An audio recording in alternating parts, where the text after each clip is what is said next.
Because I am Black Business. Black Business Expo, one of the largest business showcases in the history of black business in the world. The world! Sign up today at www.blackbusinessexpousa.com or call 919-308-9090. I am Black Business. I am Black Business. From the moment I wake until the time I sleep, I am Black Business.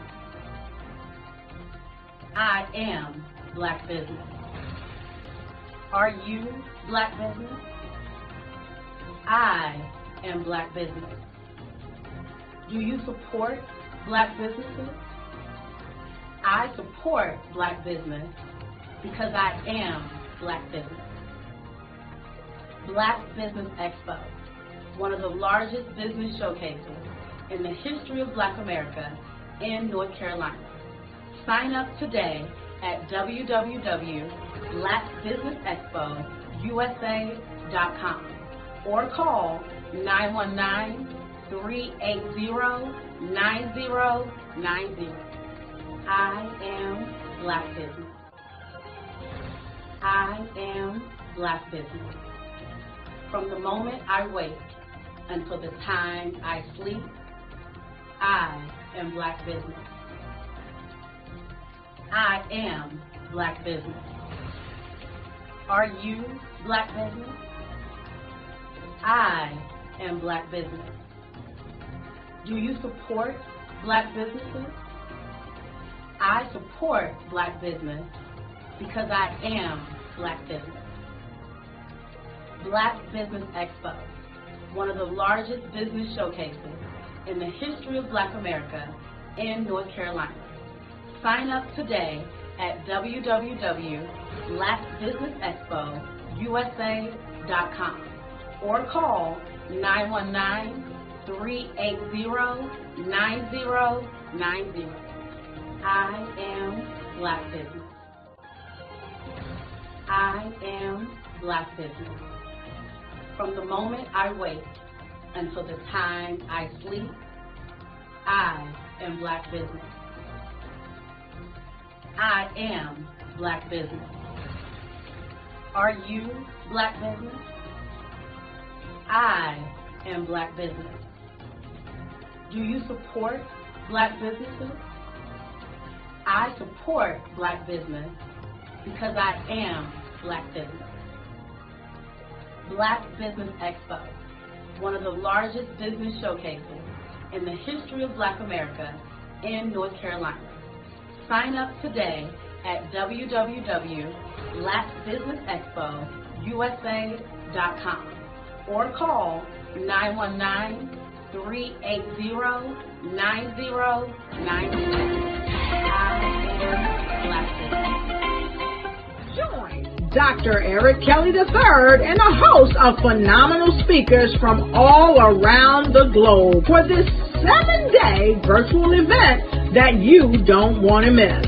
The mission of the Black Business Expo is to raise scholarship money from kids all the way from high school all the way from college. The Black Business Olympics is one of the largest black business showcases in the world. It is an opportunity for businesses and companies to showcase their businesses globally. We are going to be giving away laptops up to $5,000 away to students.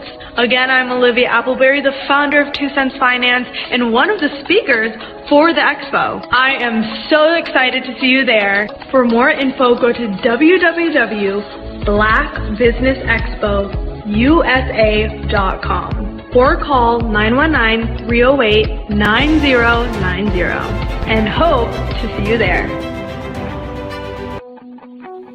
That resource is us, women.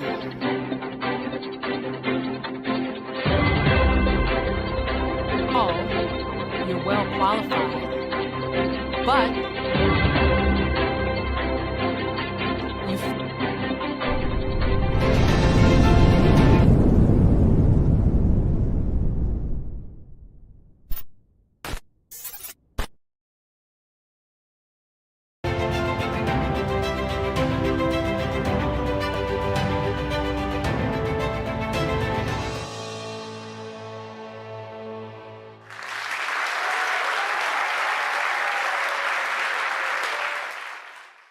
You see the career opportunity.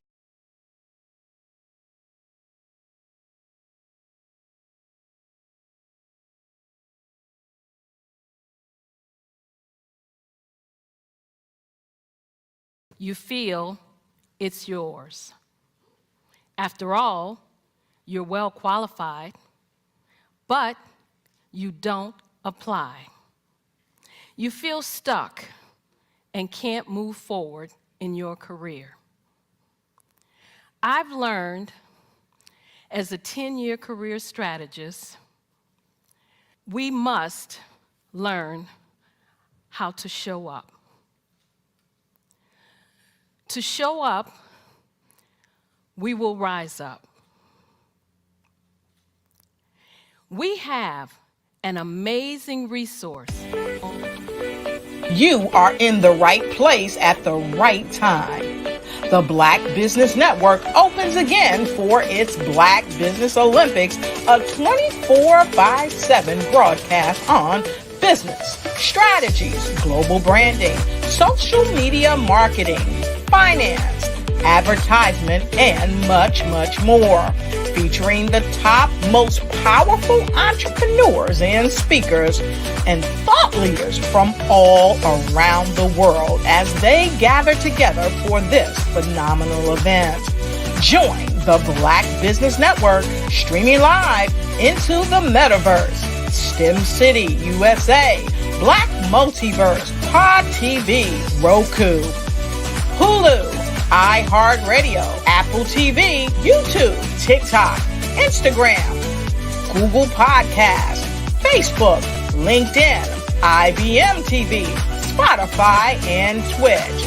Tune in today and be a part of this amazing movement. The Black Business Olympics welcomes you.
Sometimes you got to hear the news from the Black perspective, and more specifically, Black publishers. And that's exactly why you have to download the Hey Tie app, the largest mobile app delivering breaking news, videos, and podcasts from 200 of your favorite Black publishers. Yes, 200 Black publishers delivering news as it happens, literally all in one app. Go to HAYTI.com or download the app in the Google Play Store or Apple App Store. It's completely free, along with information that you can trust, so go check them out.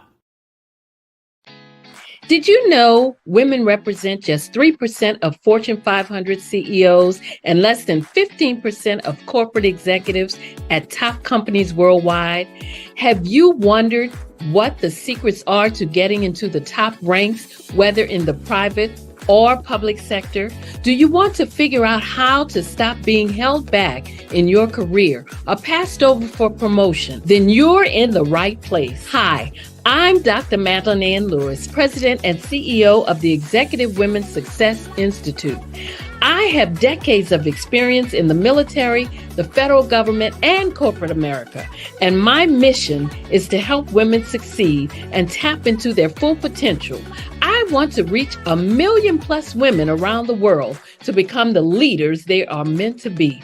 So if you want to move into a management or executive level position, or maybe you are a female veteran transitioning out of the military into business entrepreneurship, then reach out to the Executive Women's Success Institute at 301-693-3284. Let us get you on the fast track to success.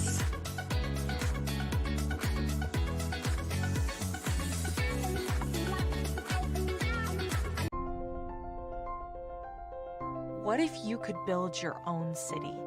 A place where every child can find nurturing people to help them achieve their full potential. A place where every adult can access job training support, where health education is abundant, where social justice ruled the land. A place without limitations. Welcome. You have arrived at STEM City, USA. It is what every city should be. A safe and trusted community where you find people and resources to help you become everything you are and beyond. STEM City is unlike anything you have ever experienced. It is a digital twin of the world around you, only better. STEM City is about energy and soul renewal. It is more than a digital world. You can almost feel the power of live cultural events, music, and theater. STEM City promises a better future for children with caring mentors and hands-on activities with dedicated tutors to support our youth. STEM City is your passport to a healthy lifestyle with weekly events addressing our community's many issues.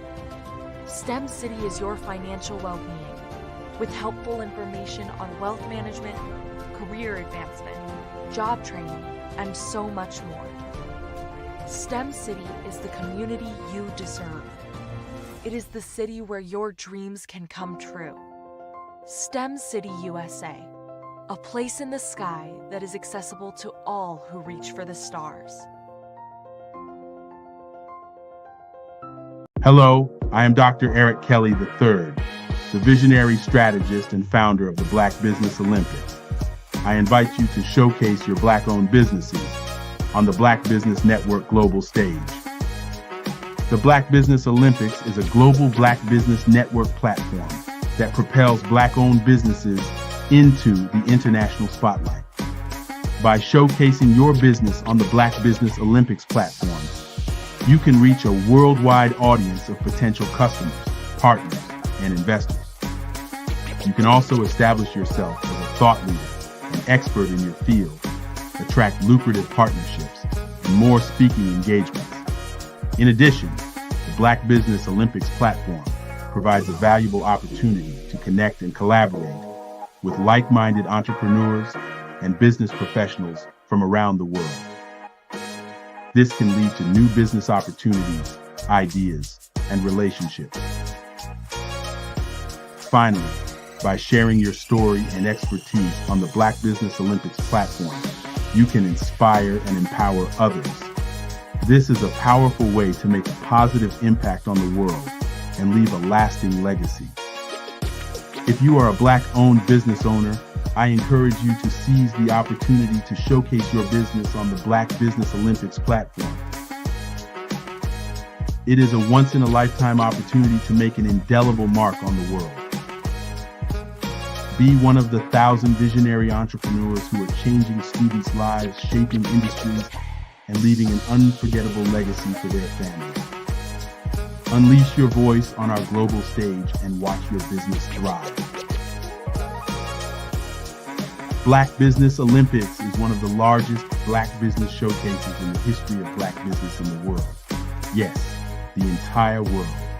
Just give me a call today at 919-308-9090.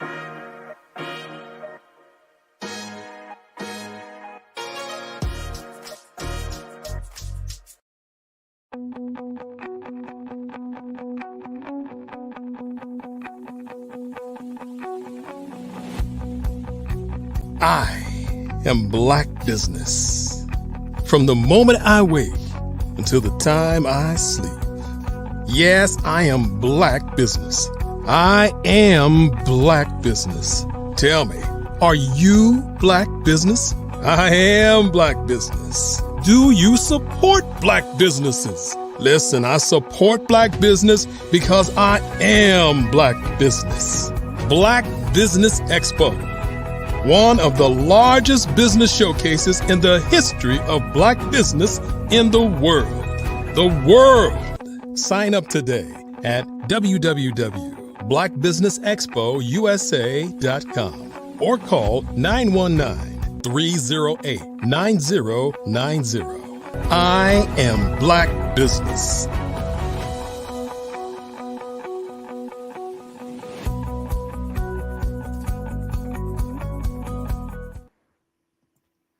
Good afternoon, business owners, entrepreneurs, thought leaders, and corporations. Welcome to the Black Business Network. My name is Andrea Adams, and I am your business moderator for this afternoon on the Black Business Network. The Black Business Network is a 24-hour business network showcasing Black businesses, business owners, entrepreneurs, and thought leaders worldwide. We have speakers from North Carolina, London, Singapore, Africa, Japan, and cities all over the United States. The Black Business Network is a global community sharing its business knowledge to empower, inspire, and educate businesses about business. This afternoon, we have our first keynote speaker, Dr. Madeline Ann Lewis. She is a professional and experienced in the city government, the federal government, and the U.S. military.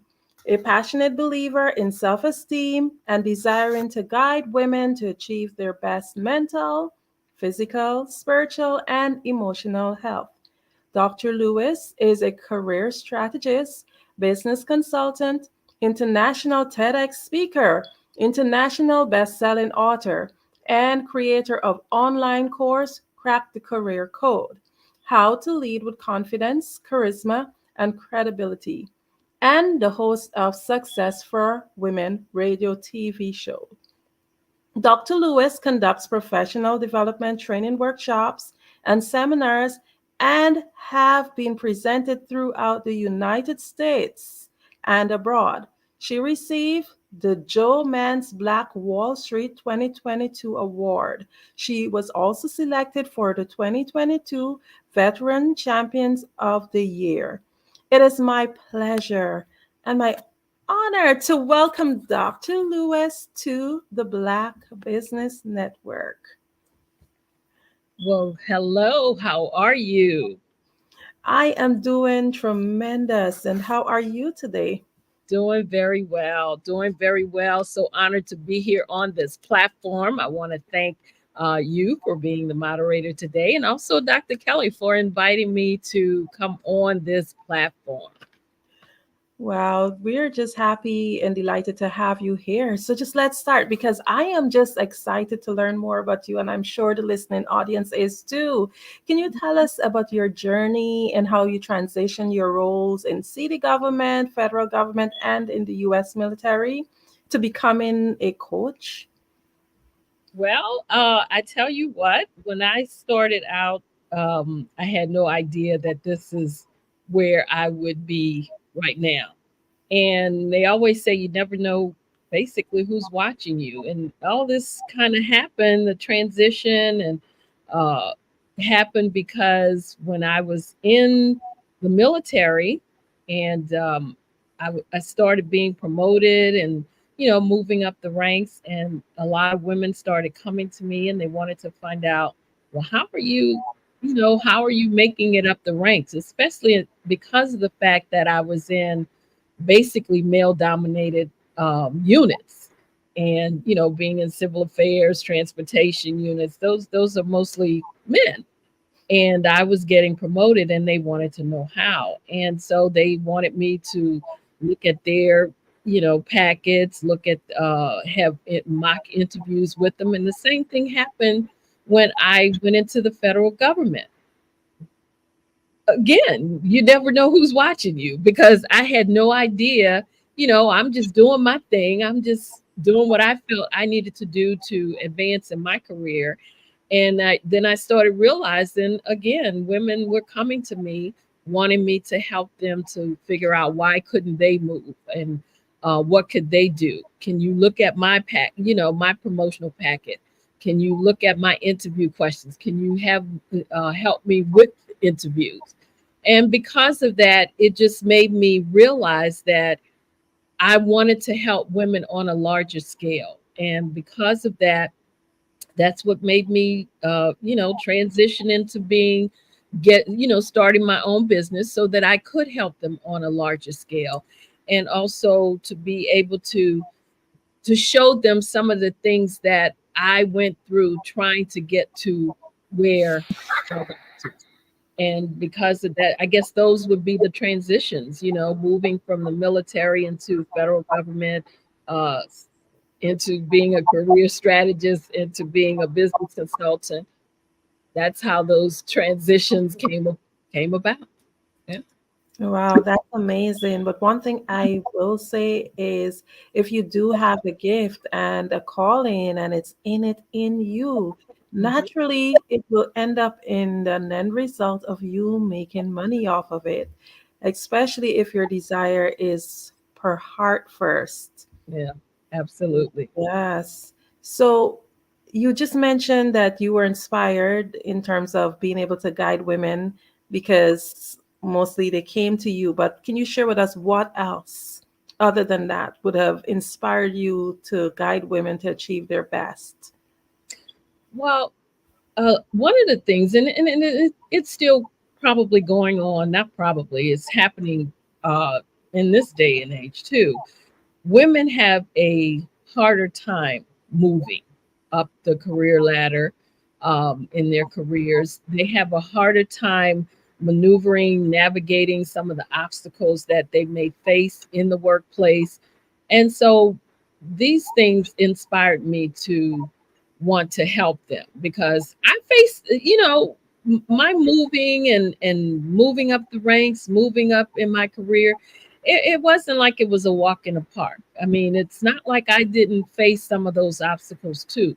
And because of that, and knowing that they were coming to me to find out how was I doing it, it inspired me to want to figure out, how I could put something together that would just kind of give them a roadmap to maybe maneuver around some of those obstacles. So that's what inspired me because I know it can be hard as a female, especially as a woman of color, to be able to move, to progress.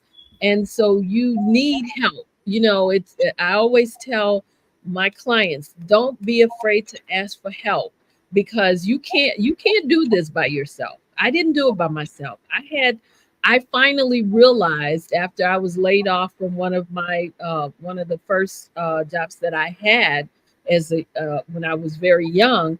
I realized that you can't do this by yourself. You need to have mentors. You need to have coaches. And so that's where the inspiration came from, because also too because of knowing how hard it can be as a female to be able to get where you're trying to go, especially if you think you can do it by yourself. No, that's not gonna happen. Yeah. Oh, definitely not. So let's talk a little bit about your course. You have a course called, an online course called Crack the Career Code. Well, we Yes. don't want to give away too much to the audience, but at least can you give us a little peek as to what are some of the key principles that we can learn from joining a course like yours? Okay. Crack the career code, how to unlock the amazing power within to lead with confidence, charisma, and credibility. Those are key words right there. And actually, the course, I designed the course to with a lot of different components in it. And the first one would be to learn how to discover your purpose, your gifts, your talents, because you need to know that before you can start doing anything. You have to know what it is that what are you good at? What is it that you feel like you can share with the world? The next one I would say would be to find that missing something in your life. You know how we talk about sometimes we'll think to ourselves, something is just missing, but I just can't figure out what it is. So that's what we do. We kind of go over that. We delve into that to figure out what is that missing something that's in your life, and you're trying to figure it out. So we're gonna sit and figure that something out. Also show them how to design their own career, because a lot of people think that uh, a career just kind of comes. But you can really design how you want your path to go as far as your career is concerned. But you just have to figure out what it is you want, and then you have to set that path so that you can get there. How to be decisive. We talk about that. A lot of times people make decisions and then they second guess themselves. No, no, no, no, no, no. We're not going to do that. If you're going to make a decision, then you're going to stick with it. You're going to own it. You're not going to want, if something goes wrong, you're not going to try to throw somebody else under the bus to cover yourself up. You're going to learn how to be decisive and stick to your decisions. Also, we talk about how to assume the persona of a successful executive. You cannot want to be a successful executive if you don't present yourself as one. You don't have to be one right now, today, but you can walk down that hall looking like you're a successful executive, right? And I'm not talking about the way you dress or anything like that, but I'm talking about your professionalism, your character, your integrity. Those are the things that I'm talking about. Also, how to take charge of your own personal brand. Do you know that just because you work for another organization and they have their own little logo, they have their own little thing that they say, their quote or what have you, that doesn't mean that you don't have yours. So you have a personal brand. You are your brand. Just the fact that you have your name, my name, Dr. Madeline Ann Lewis, that is my brand. So when I step out, people know, hey, that's Dr. Madeline Ann Lewis. And then they decide what it is that I do. So have your own personal brand. And again, if you're in business, yes, you have to create the logos and all those different things. But you also, when people see you, you want them to know this is how, whenever she steps out that door, that is the way she's going to present herself. That is your brand. You also want to be able to create and cultivate a support network. As women, we're very bad about that. And we have to get better at creating a support system, having a network, people, an army of women that we can go to that we know will have our back. If we call on them, if we need to pull on them for whatever reason, they will be behind us. They will support us. And so those are some of the things that the online course covers. And again, as women, we have to make sure that we do as much as we can to have that extra edge especially when we're in the workplace and we're trying to get as high as we can. And so that's what I try to provide for them, that little extra edge that they might need to get where they're trying to go. Amazing, Dr. Madeline. You've spoken about so many things in this one question that we could just expand on it and have an entire interview on it. Mm-hmm. So many beautiful gems. So if you really want to learn more about the course, definitely those of you who are listening in, it sounds like a full house of things you can learn.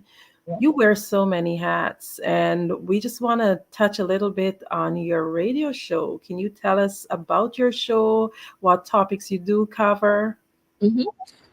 The name of the show is Success for Women, radio and TV show.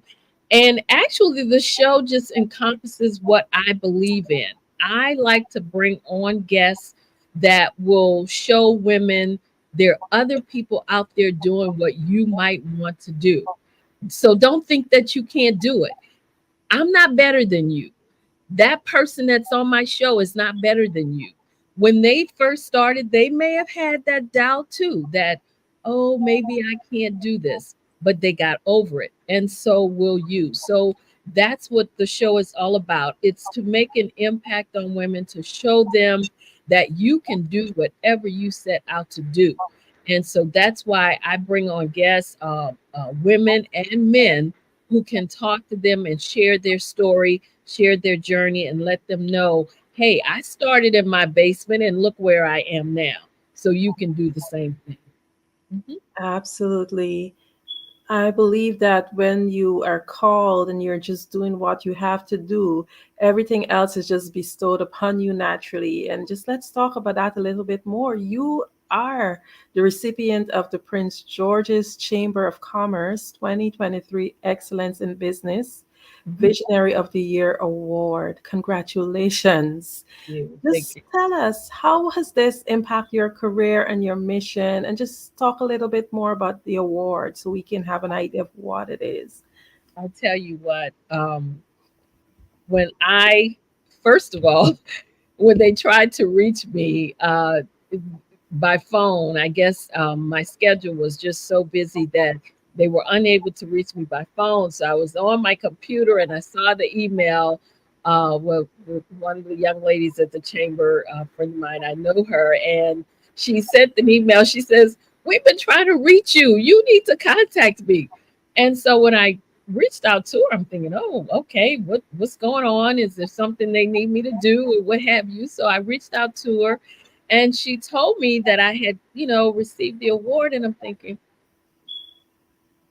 that's what happened, like crickets, because I couldn't believe it. And I say that because being recognized, I've gotten awards before, but being recognized by your community, that to me was powerful. It meant so much to me to receive that award from them. And I was just I was elated. And how has it impacted me? It really gave me a lot more motivation to do what I do. To know that, again, you never know who's watching you, to know that the people in my community have been watching me and seeing the things that I've been doing. And because of that, they wanted to recognize me. So that has motivated me and inspired me to want to just reach higher and to do more and to even reach more women. I know if you ever listen to any of my commercials, I say I want to reach 1 million plus women. So now I really have to make sure that I reach that level, because this is what I've said, this is what they're hearing, and now I have to make sure that I show them the confidence in me that they had in me. So that's how it's impacted me, and it really has showcased, again, it helped to showcase my business. Wow, amazing. What does receiving the Acquisition International 2022 Most Empowering Women's Success Coach Award mean to you? And how do you empower women in your coaching? Again, that award, international award, so it's always going to make a big difference in what I'm doing and how I do it. I have receiving that award was pivotal to me also, because it showed that people were recognizing me as being someone who helps to empower women. And because of that, I have just wanted to say to women, oh my goodness, I really hope that what I'm doing is making an impact, and that when I talk to my clients, I want them to be able to toot their own horns, to show others that, hey, I'm great. I am there. I am the person that I want to be. When you ask how am I empowering women, I am trying to empower them by letting them see themselves, to make sure that they have the confidence in themselves, to make sure that they're assertive, to make sure that they don't go around always with the what ifs in their heads. What if I'm not good enough? What if I fail? What if I can't do this? This is what that award meant to me. It meant that what I am doing is making a difference. And so it had a great impact on me also. Yes. That is definitely the most important thing, because at the end of the day, when we do stuff, we are not doing it for ourselves, but for others, to see how we can improve others. And that is actually the main foundation of us having a purpose. Mhm.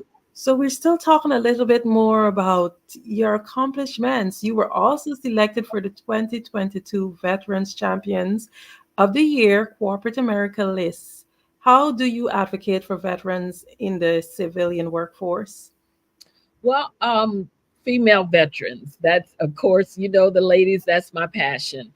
And a lot of times is, veterans, when they're coming out of the military, it's sometimes it's hard for them to kind of leave that military, I guess, discipline, um, behind them. They want, you want them to keep the discipline, but you also have to make sure that you transfer it into civilian life. And so, with those that are coming out, and especially if they want to start a business, then what I try to do is just help them to do that, to understand that the business part of it is not as regimented as being in the military. In other words, if someone makes a mistake, you can't make them drop and do 20 push-ups. Okay, they have to come out of that, sort of come out of that mindset into more of a civilian world mindset.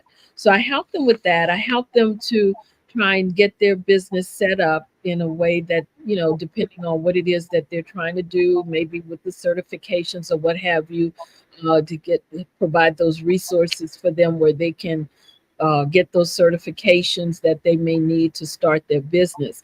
But to be recognized again as a veteran champion of the year, those are things that make me understand and let me know that I am moving also in the right direction as far as helping others, because I just feel like these organizations wouldn't know what I'm doing if the people that I'm helping or the people that I'm working with, they're not talking about it, or they're not implementing it, or they're not showing that they're getting something out of what I'm providing, to them. And so that is, basically for me, that's what that getting that award meant. And also hoping that, again, what I'm doing is making impact on the female veterans, especially because, again, having been in the military myself, I know what, in other words, I've been there, done that. So I understand what they may be going through when they come out of the military and try to, incorporate themselves into civilian life. Wow, you were talking, what I gather a lot from your message is also self acceptance and being confident in yourself and being Yeah. unapologetically you. Yes. I feel that. So we're gonna just move on a little bit about your book, because you have a book, well, several books, and one of them is Finding Your Best Inside. And this Yes. series, it's focused on perseverance and becoming the person that one is meant to be. Can you share some more? That book, Finding Your Best Inside, Becoming the Person You're Meant to Be, it's that book, believe it or not, I wrote it a little bit more for myself at the time, because when I wrote that book, my mom had just passed, and I needed to get myself out of a place that I was in back into a place that, I needed to be in to move forward. And that book helped me to do that. And I think what I put into that book is some of what I was feeling, some of what I knew that I needed to do to come out of the space that I had gone into after she passed away. So finding your best inside is really about to help you to look inside yourself and just remember that no matter what happens, no matter what the circumstances are, that you should never give up on yourself, never give up, on life, never give up on knowing that there's things that you still have to do. So you can't stay where you are. You have to keep moving forward. So that's what that finding your best inside is all about. Amazing. So we're still on the books. Can you share a little bit more about Playing from the Blue Tea, Women in Federal Government? Oh, wow. Playing from the Blue Tea, Women in the Federal Government. I did that book from a lot of research, and that book was meant for women who worked in the federal government.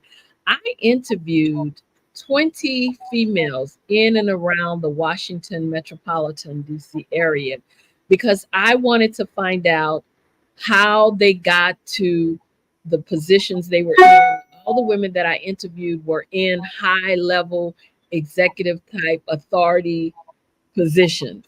So I wanted to find out how they got there, how they stayed there, the obstacles they faced, how they got around those obstacles. And believe it or not, that's what how I developed some of my programs just from that research and also writing that book, the my 8 Habits of Highly Successful Women. The program that I put together was from that research, was from writing that book, and that book will give women, especially women in the federal government, a great understanding of what they face, what you face as you're moving up the career ladder. I had one of the ladies, a president of one of the federally employed women's organization. When she read my book, she called me and she said, I need you to put together a program for us because I want you to teach at our annual conference. And she said, I also want your book in our bookstore. And that showed me that and one of the things she said, because I was just on Capitol Hill talking about the same thing that your book has in it. And she said, so I need you to come and talk to these ladies in the federal government.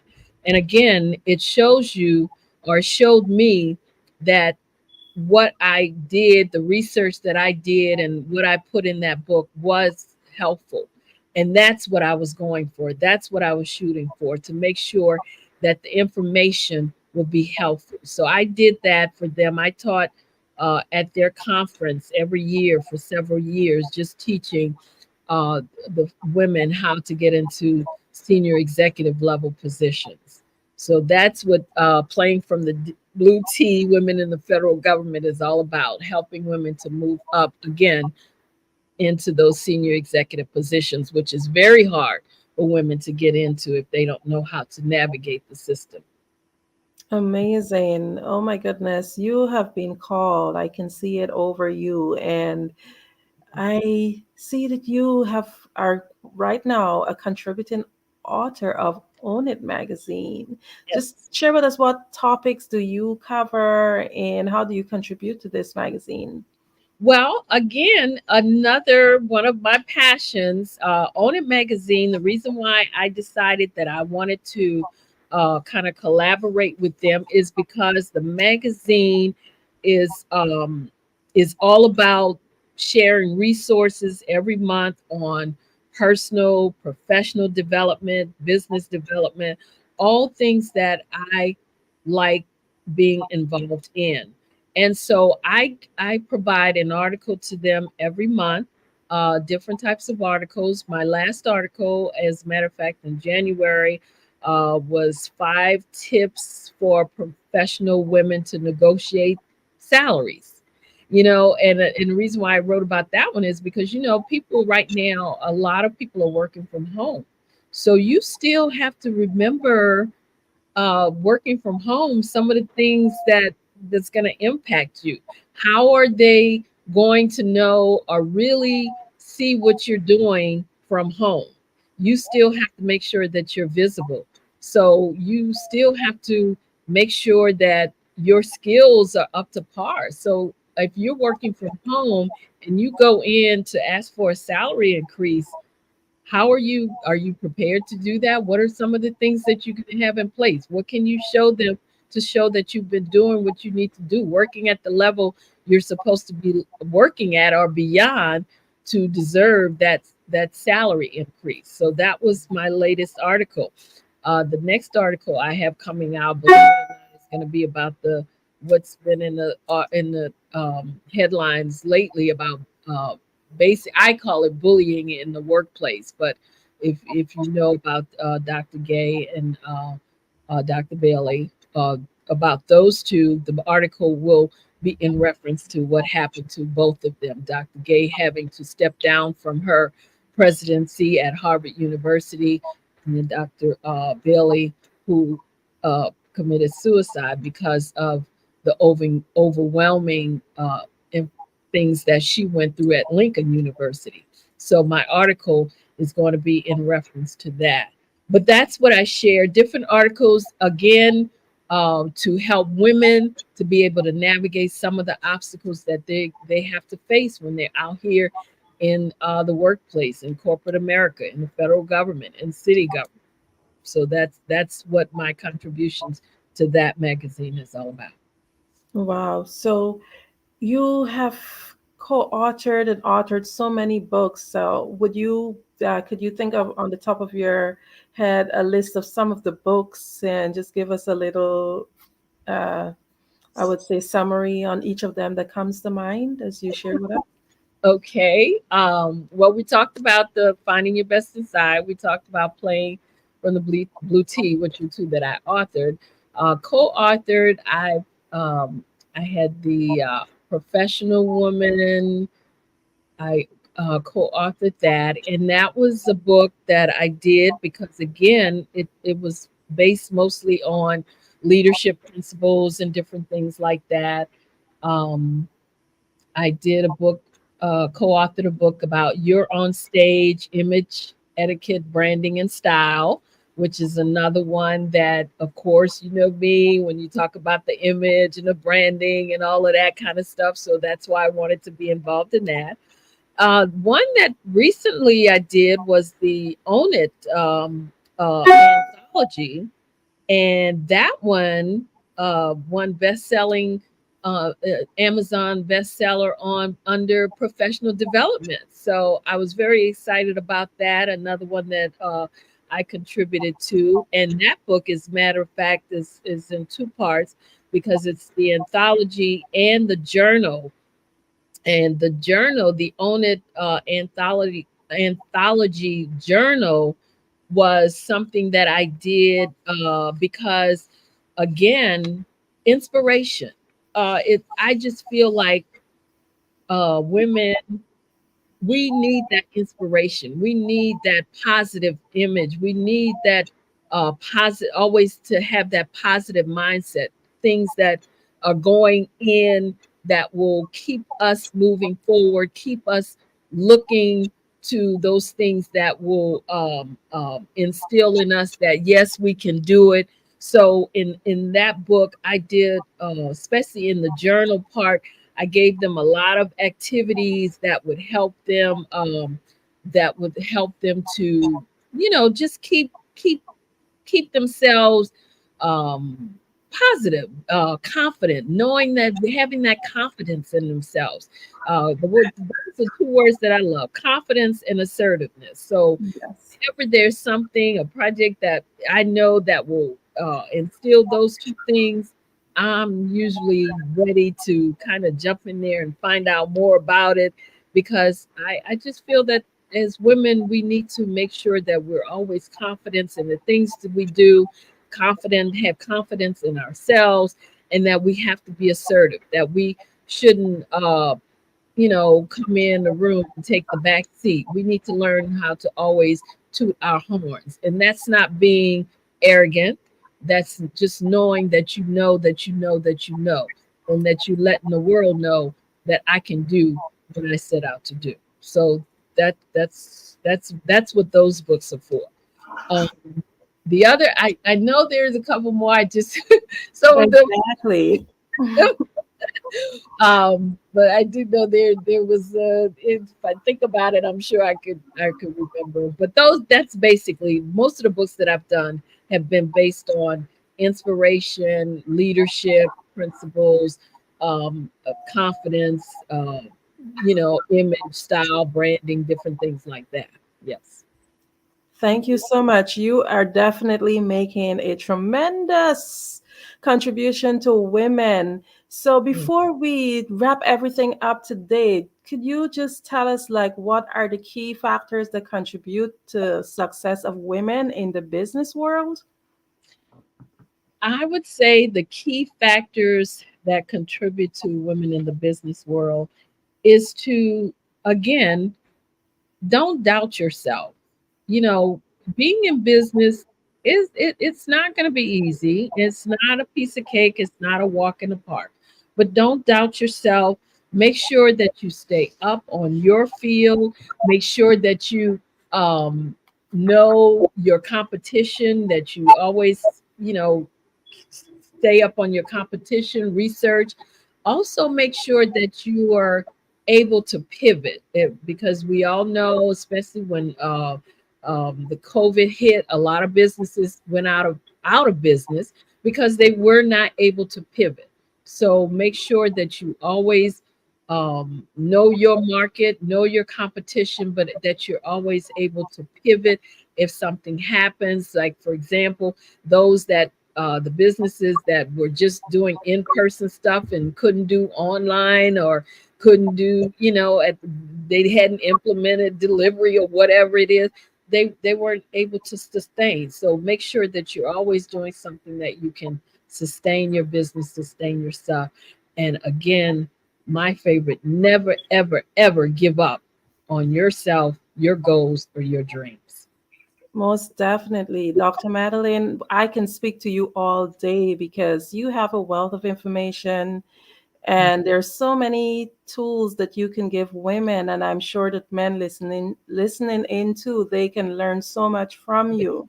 Yes. What I want you to do for us in closing is just tell us how we can reach out to you, and in a nutshell, what how do you serve and what can you do for someone who would need help from you?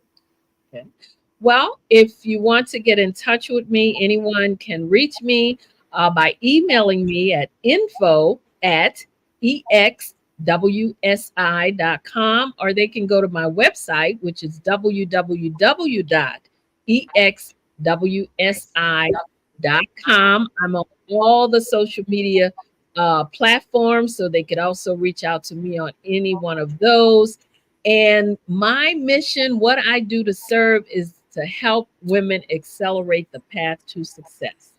That is how I serve. Thank you. Thank you for Yes, having and pleasure. well, it was absolutely wonderful. Thank you, ladies, so much for being here. Thank you for letting us know how we can reach out to you and get in touch with you. What a phenomenal, phenomenal presentation. We would just want to say thank you, everyone, for watching today and allowing us to bring you this wonderful information. And just remember that genius is common, and I'll see you on the other side. Thank you.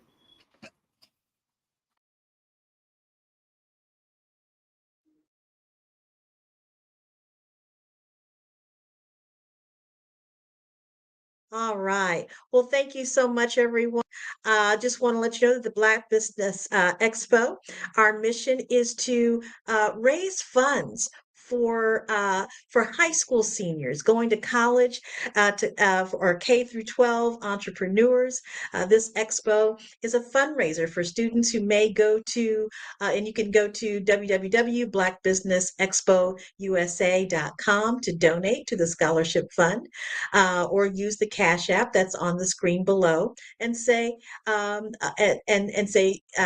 App. BBXUSA. Our goal is to give laptops up to $5,000 to 10 students. Students can register online at www.blackbusinessexpo.com.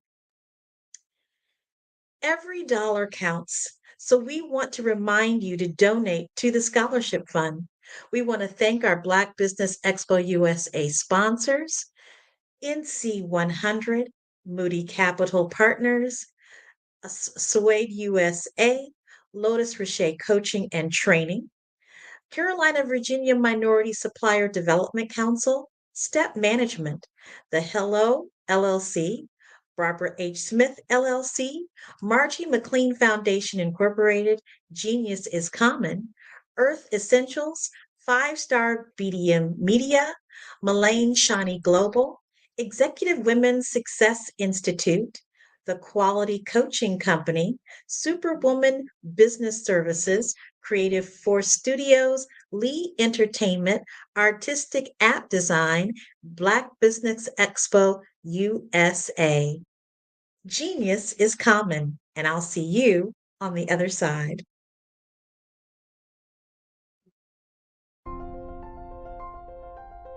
What if you could build your own city? A place where every child can find nurturing people to help them achieve their full potential. A place where every adult can access job training support, where health education is abundant, where social justice ruled the land. A place without limitations. Welcome. You have arrived at STEM City, USA. It is what every city should be. A safe and trusted community where you find people and resources to help you become everything you are and beyond. STEM City is unlike anything you have ever experienced. It is a digital twin of the world around you, only better. STEM City is about energy and soul renewal. It is more than a digital world. You can almost feel the power of live cultural events, music, and theater. STEM City promises a better future for children with caring mentors and hands-on activities with dedicated tutors to support our youth.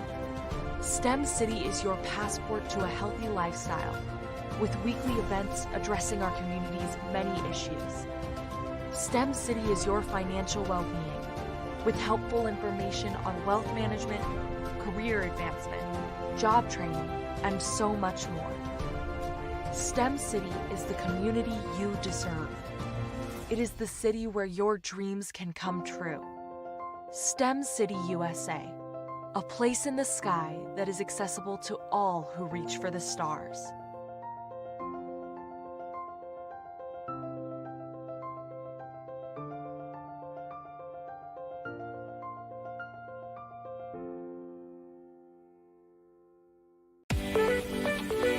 You are in the right place at the right time. The Black Business Network opens again for its Black Business Olympics, a 24/7 broadcast on business, strategies, global branding, social media marketing, finance, advertisement, and much, much more. Featuring the top, most powerful entrepreneurs and speakers and thought leaders from all around the world as they gather together for this phenomenal event. Join the Black Business Network streaming live into the metaverse, STEM City USA, Black Multiverse, Pod TV, Roku, Hulu, iHeartRadio, Apple TV, YouTube, TikTok, Instagram, Google Podcasts, Facebook, LinkedIn, IBM TV, Spotify, and Twitch. Tune in today and be a part of this amazing movement. The Black Business Olympics welcomes you.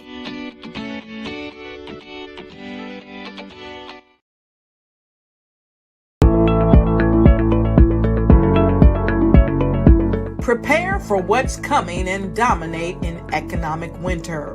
Stand strong and thrive by showcasing your great products and services globally through the Black Business Network and Black Business Olympics. The Black Business Network has showcased over 2,000 companies with over $7 billion in sales each year. Over 10 million attendees have viewed the rebroadcast each month. Through the Black Business Olympics, unique styles of business training and mentoring are turning students into business owners and entrepreneurial warriors who will dominate in any economy. Gain the ultimate advantage of the Black Business Olympics, 7 days of unbelievable topics and speakers speaking around the globe. Donate your time and experience to provide expertise and scholarships to students worldwide and change the world. Now, more than ever, new insights, tools, strategies, and capabilities are needed. This is your chance for a major presentation to the world. Fill out the form and join the more than 2,000 speakers who have presented to over 200 countries. Join the Black Business Network streaming live into the Metaverse, STEM City, Black Multiverse Enterprises, Hulu, Amazon, YouTube, iHeartRadio, Apple, Facebook, LinkedIn, Pod TV, IBM TV, Spotify, and Google Podcasts. Sign up today. Spaces are limited, and we will see you there.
Dr. Eric Kelly III and a host of phenomenal speakers from all around the globe for this 7-day virtual event that you don't want to miss.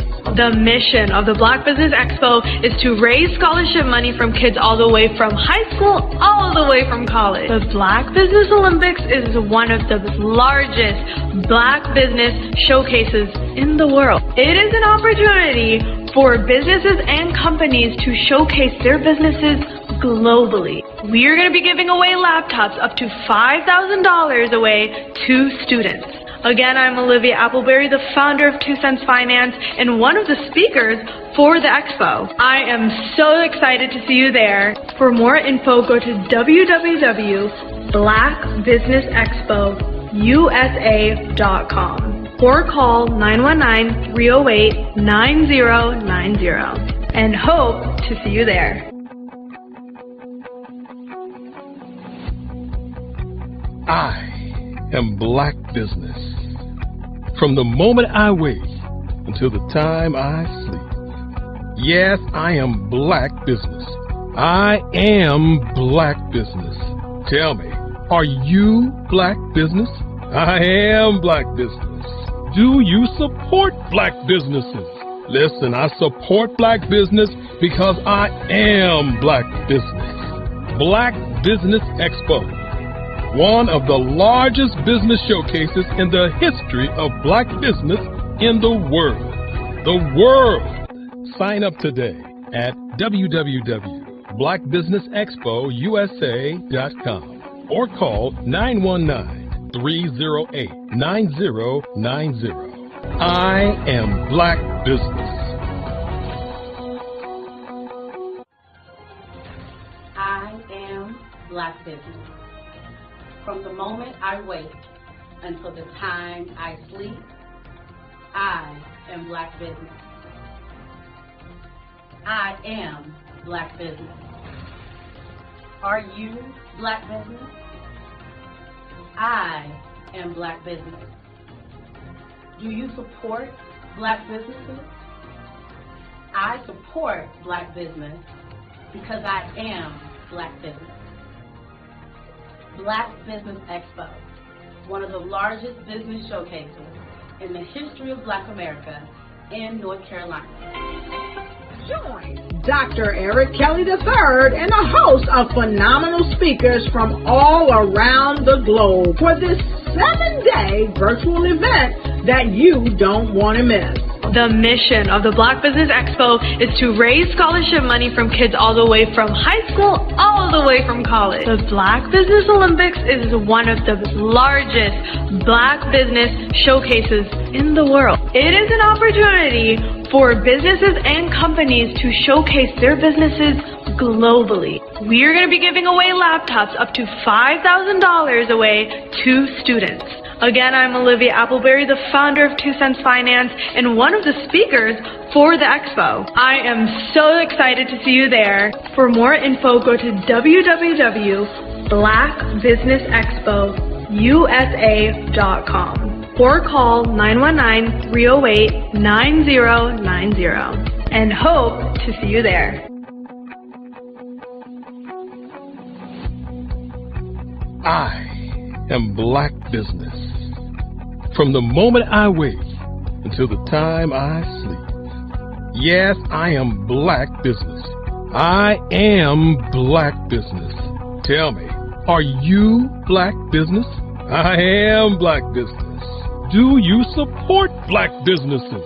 Listen, I support Black business because I am Black business. Black Business Expo. One of the largest business showcases in the history of Black business in the world.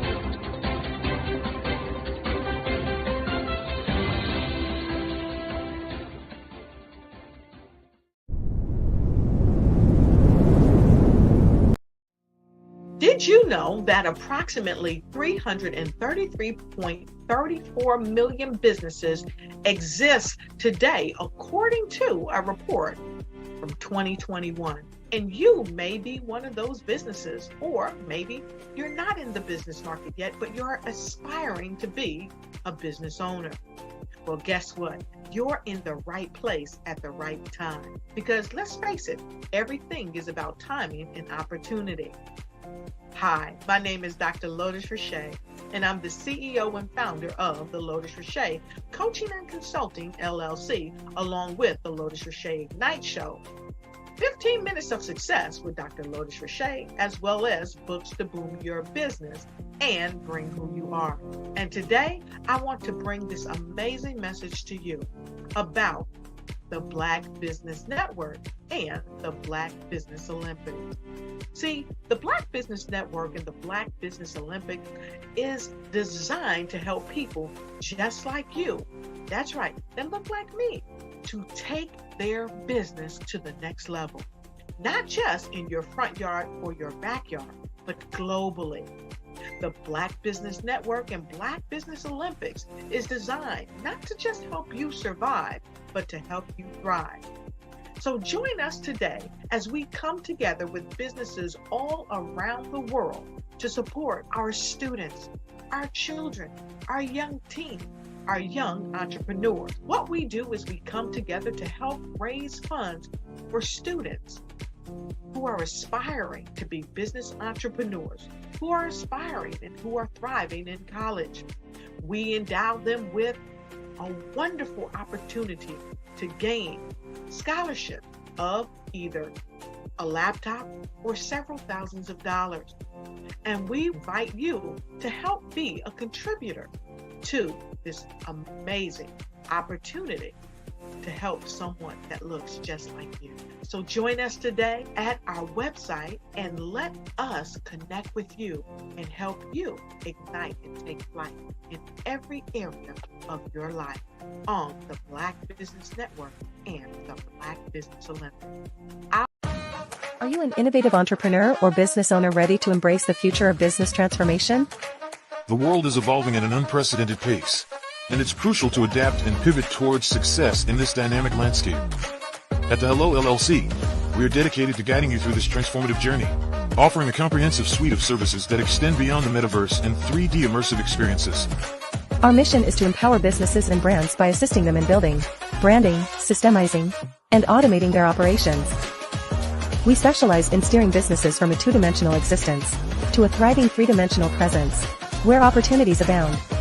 We help businesses harness the power of technology to work smarter, not harder, enabling them to operate efficiently and stay ahead of the curve. Our diverse range of services includes: Our Biz in a Box is a complete business solution package designed to jumpstart your entrepreneurial journey. From strategic planning to digital infrastructure, we've got you covered. Your one app, one tap solution. Our Motion Work AI videos transform your brand storytelling with our cutting-edge AI-driven video production, captivating your audience like never before. Our 3D VR environments will step you into the future of immersive experiences. With our custom 3D virtual reality environments that engage and captivate your customers. Lastly, in our Pivot membership program, we offer tailored guidance and support to either show you, teach you, or take care of the transformation process for you. According to a 2023 study by Fundera, a staggering 28% of small businesses in the United States do not have an online presence. This statistic underscores the importance of embracing digital transformation. Having a website is more than just an online presence, it's a gateway to unlocking numerous benefits, including reaching a broader audience, showcasing your products or services, generating leads and sales, establishing trust, providing customer support, and maintaining competitiveness within your industry. The Hello LLC is committed to helping you excel in all these aspects of modern business, not just limited to the metaverse alone. Why should you choose the Hello LLC to navigate this transformational journey? By partnering with us and harnessing cutting-edge technology, you can provide immersive experiences for your customers, expand your global reach, reduce operational costs, and enhance brand recognition, all while working with a company that holds integrity in high regard. Our commitment to ethical and principled business practices ensures that your journey towards success is not only innovative, it is also firmly rooted in trust and transparency. Don't wait. Take the first step towards a brighter business future. Contact us today to explore how we can support you in developing a remarkable digital presence and immersive experience that will leave a lasting impression.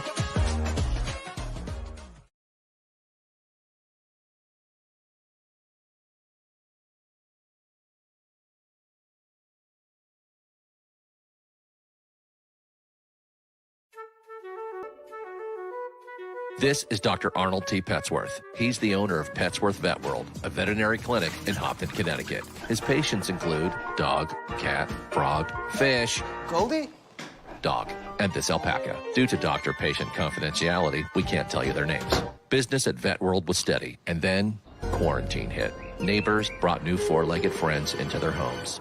Bunnies. Bunnies everywhere. Dr. Petsworth welcomed these new patients with open arms. The only problem? There were more appointments than he could manage. That's when Dr. Petsworth turned to his American Express business card, which offers spending potential that's built for his changing business needs. He decided to hire a new assistant, Julio, and with spending power built for business purchases, he used his card to furnish a new exam room. Together, Dr. Petsworth, Julio, and American Express Business made sure all the pets of Hopton got the love and care they deserve. And everyone was happy. Get the card built for business by American Express.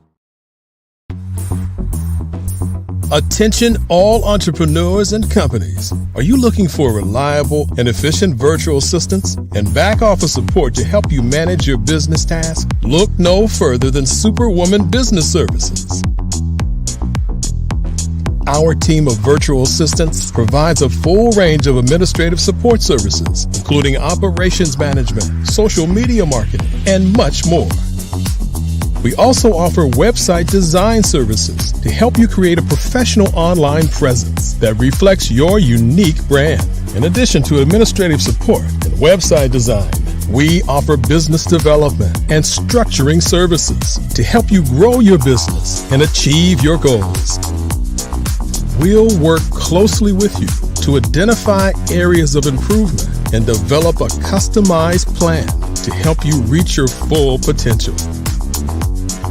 At Superwoman Business Services, we understand that running a business can be overwhelming and time-consuming.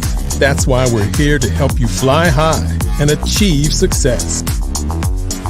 Our virtual assistants are highly skilled, experienced, and dedicated to providing you with the support you need to thrive.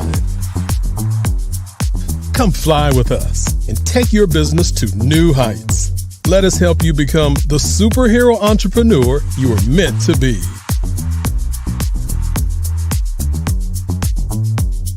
Contact Superwoman Business Services today to learn more about our back office support services. Come fly with us and take your business to new heights.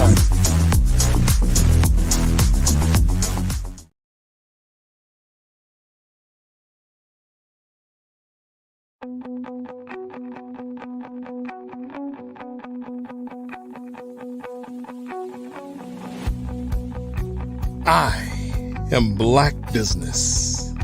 From the moment I wake until the time I sleep. Yes, I am Black business. I am Black business. Tell me, are you Black business? I am Black business. Do you support Black businesses? Listen, I support Black business because I am Black business. Black Business Expo, one of the largest business showcases in the history of Black business in the world. The world! Sign up today at www.blackbusinessexpousa.com or call 919-308-9090. I am Black business.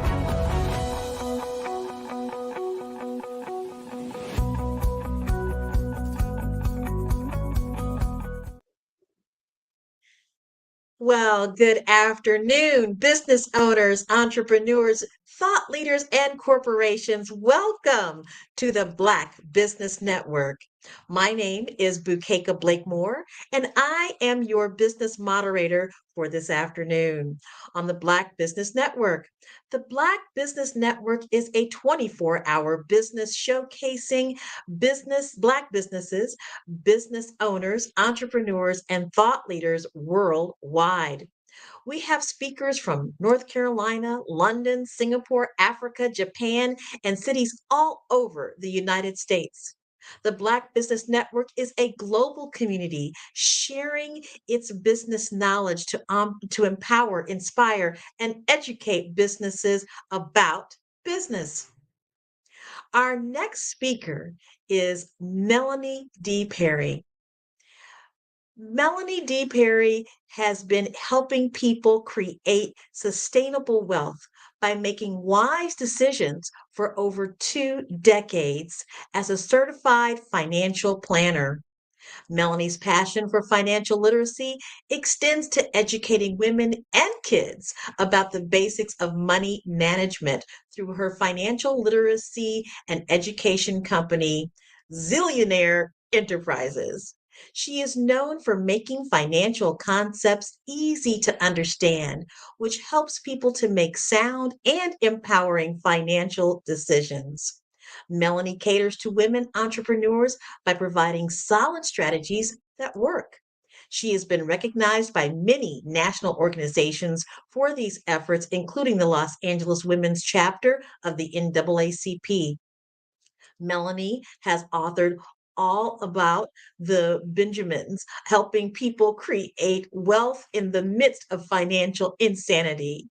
And Jonathan and Geneva, The Adventures of Zillionaire Kid, her latest book for elementary children. I present to you Melanie Perry. Genius is common, and I'll see you on the other side. Good day, good evening, and thank you so much for that wonderful introduction. I appreciate you, and it's a blessing to be a part of the Black Business Olympics and Network today. Thank you. Well, we are in the beginning, still the beginning of the year, beginning of this quarter, and a lot of people are looking at home ownership and recognizing how costly things are in this day and age. So many people that come to me are interested in buying property with their partners and want to make sure that they are making the proper and necessary steps to protect each other, create a win-win situation. We know under the arrangement of marriage, there are various benefits involved, although you still need to be, mindful there in your financial planning with your partner, with your husband or wife in that phase. But when it comes to a partnership, arrangement, what are some precautions? What are some things that you want to, whether you're, actually, whether you're married or not, want to discuss in the process of purchasing property? So that's what I want to share with you today. What are some topics? What are some questions that you and your partner, you and your spouse need to discuss? And I would say even prior to spouse, because this would be in that dating phase to get an understanding of what their thoughts are, for the future. So there are a series of questions that I have, written down that I'm going to impart to you and highlight some key areas. So you might want to take a second and go get your notepad, your tablet, and take some copious notes. But there are some fundamental things that are going to come, right offhand to ask, like, what is your FICO score? Now, I've seen some people say that's a question that is asked when you're just dating. Should that be the first question on the first date or a little bit down the road, right? But I'm gonna leave that part up to you. But understanding your potential spouses or people that you're dating, understanding what their philosophy is, what their values are as it relates to money is important, because it's also one of money finances is one of the most factors that create tension or challenges in a marriage. So to understand a partner's viewpoint is important. I'm going to get to a few other things as well. So when you're thinking about buying property or buying a house, you want to get an understanding of what are the actual intentions that your spouse has with the acquisition of property. If it's your first property, do you want to use it as investment property first and then perhaps flip it or, rent it out later on and then buy the dream home? Just have some discussions about, is this going to be a starter home that we're looking at, or is this going to be an investment, or are we looking to buy, the house? And how are you all going to split the cost? Again, I'm talking from the perspective of, a partnership. And in the beginning stages of potentially a longer term relationship. So, what are some initial costs that you're going to need to split? So, are we looking at splitting the down payments? And how are we going to save towards that? Really getting a good understanding. One other factor to be mindful of is, as in addition to determining how, who's going to make the down payment, are we splitting this 50-50? You also want to be mindful of how you're going to hold title to the property. So there's three basic ways in which you can hold property. That's as a sole owner, as a joint tenant, or tenants in common. So if one of you have a credit score that is still in need of work, then it's beneficial for one of you, whoever has the highest credit score, to be the one to be the owner of the property. But I'd also encourage that if that is the case, and you don't want to wait to improve your, if the partner who has the lower credit score doesn't want to take the time to improve their score, then you definitely want to be clear about how you're going to either establish or define ownership, at some point in the future. Or is it going to be kind of a lease to buy, interest into the property as you contribute to the mortgage on that? And be sure to keep copious records and any contributions, you've made to the house. If you've had to, buy fire apparatuses or tables, chairs, plumbing, furniture, things of that nature, just be mindful of what your contribution for each one of you, what the contribution has been. So if you're considering joint tenancy, then that's when you all are considering equal ownership, 50-50. And understand that under joint tenancy, what that does is if there is a premature passing, if one of you passes away, unexpectedly, then your half, that whoever passes away's half goes to the surviving partner. Okay. So that's just how that works. If you have children, you want to be very mindful of if that's the direction you want to go in regards to that. Now, the other way in which you can own property is tenancy in common. So another way to phrase that is joint with right or survivorship. So that means that you're able to create unequal partnerships. So let's say you wanted to do 60-40, 70-30. That is the type of arrangement you would set there.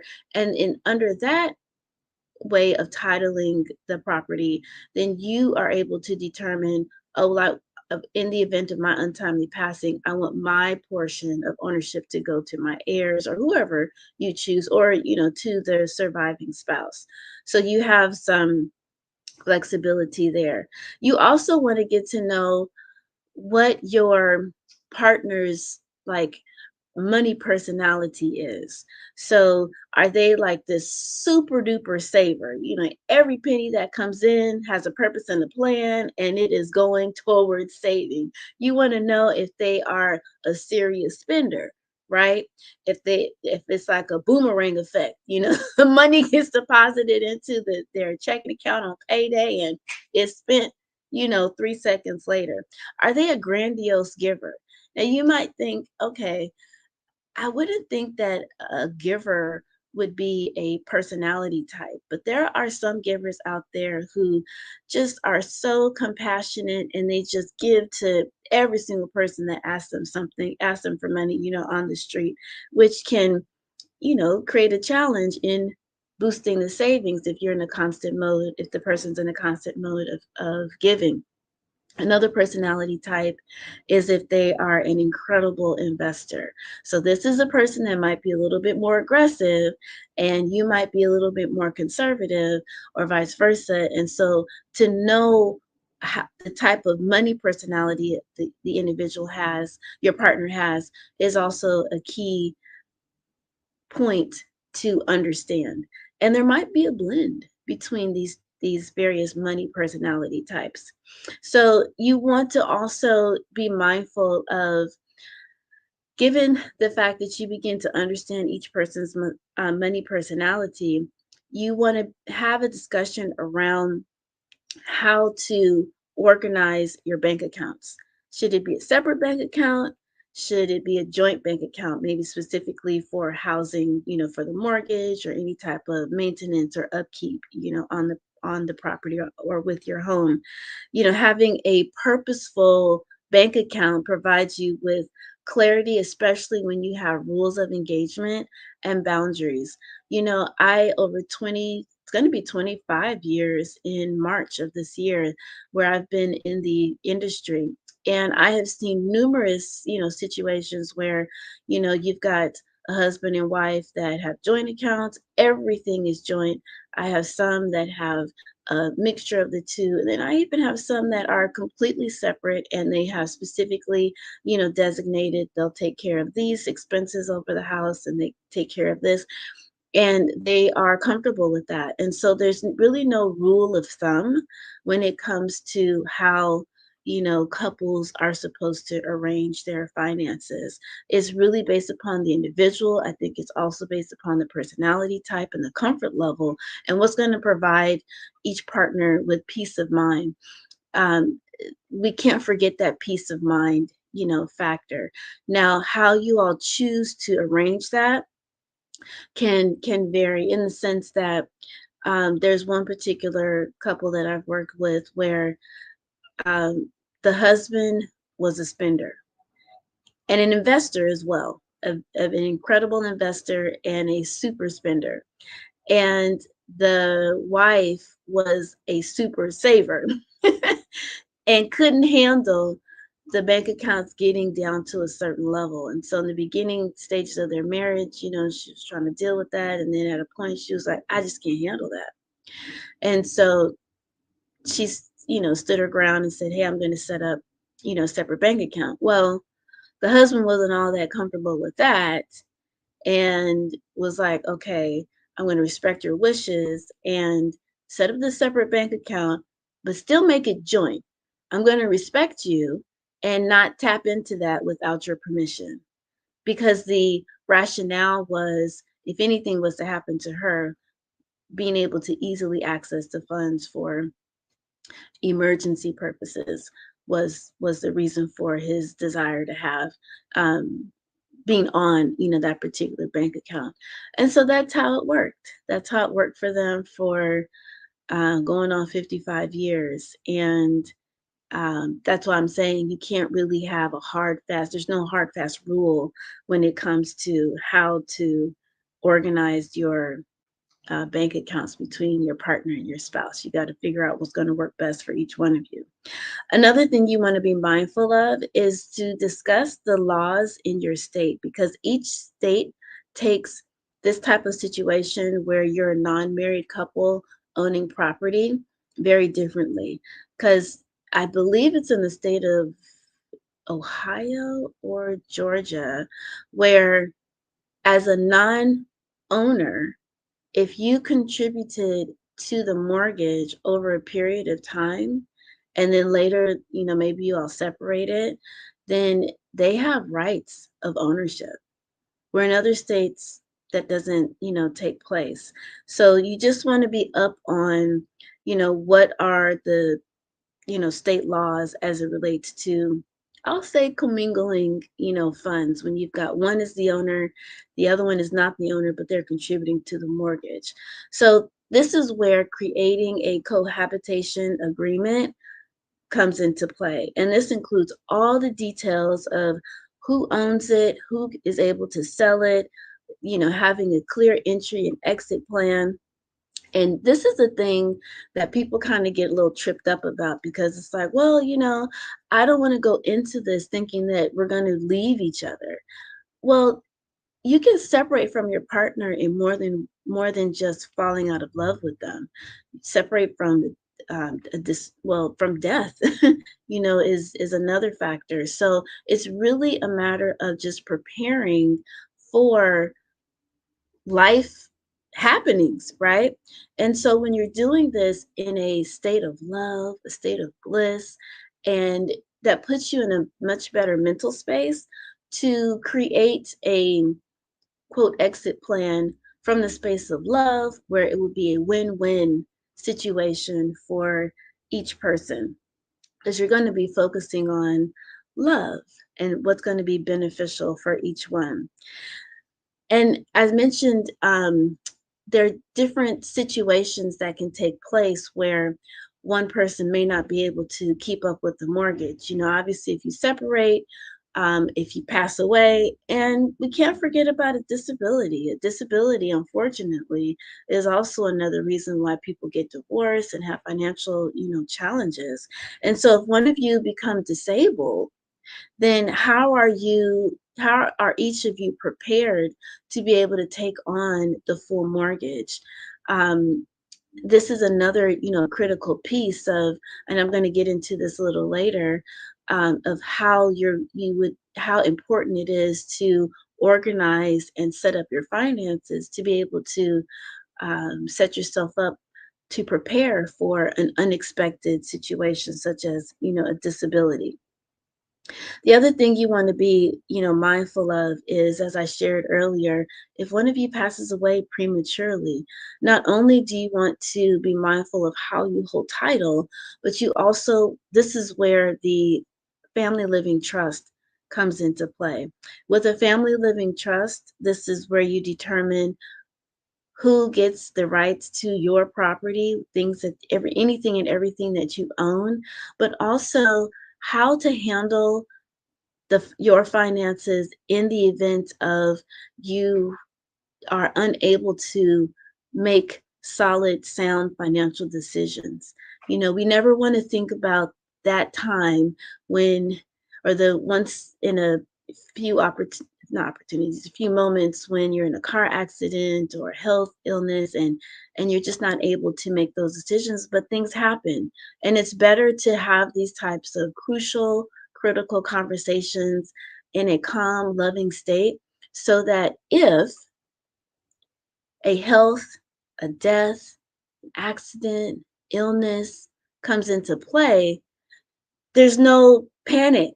There's no, oh, well, I thought you were going to handle it, or I had this, or we thought about getting disability insurance, or we were supposed to improve our health insurance.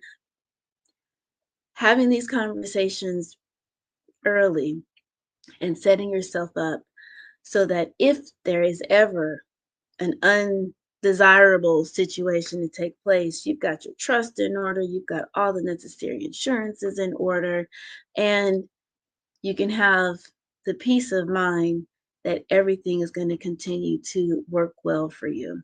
So knowing how, or being able to have some thoughts around establishing a family living trust when you purchase property is also another trigger of, you might ask, well, when do you need a trust?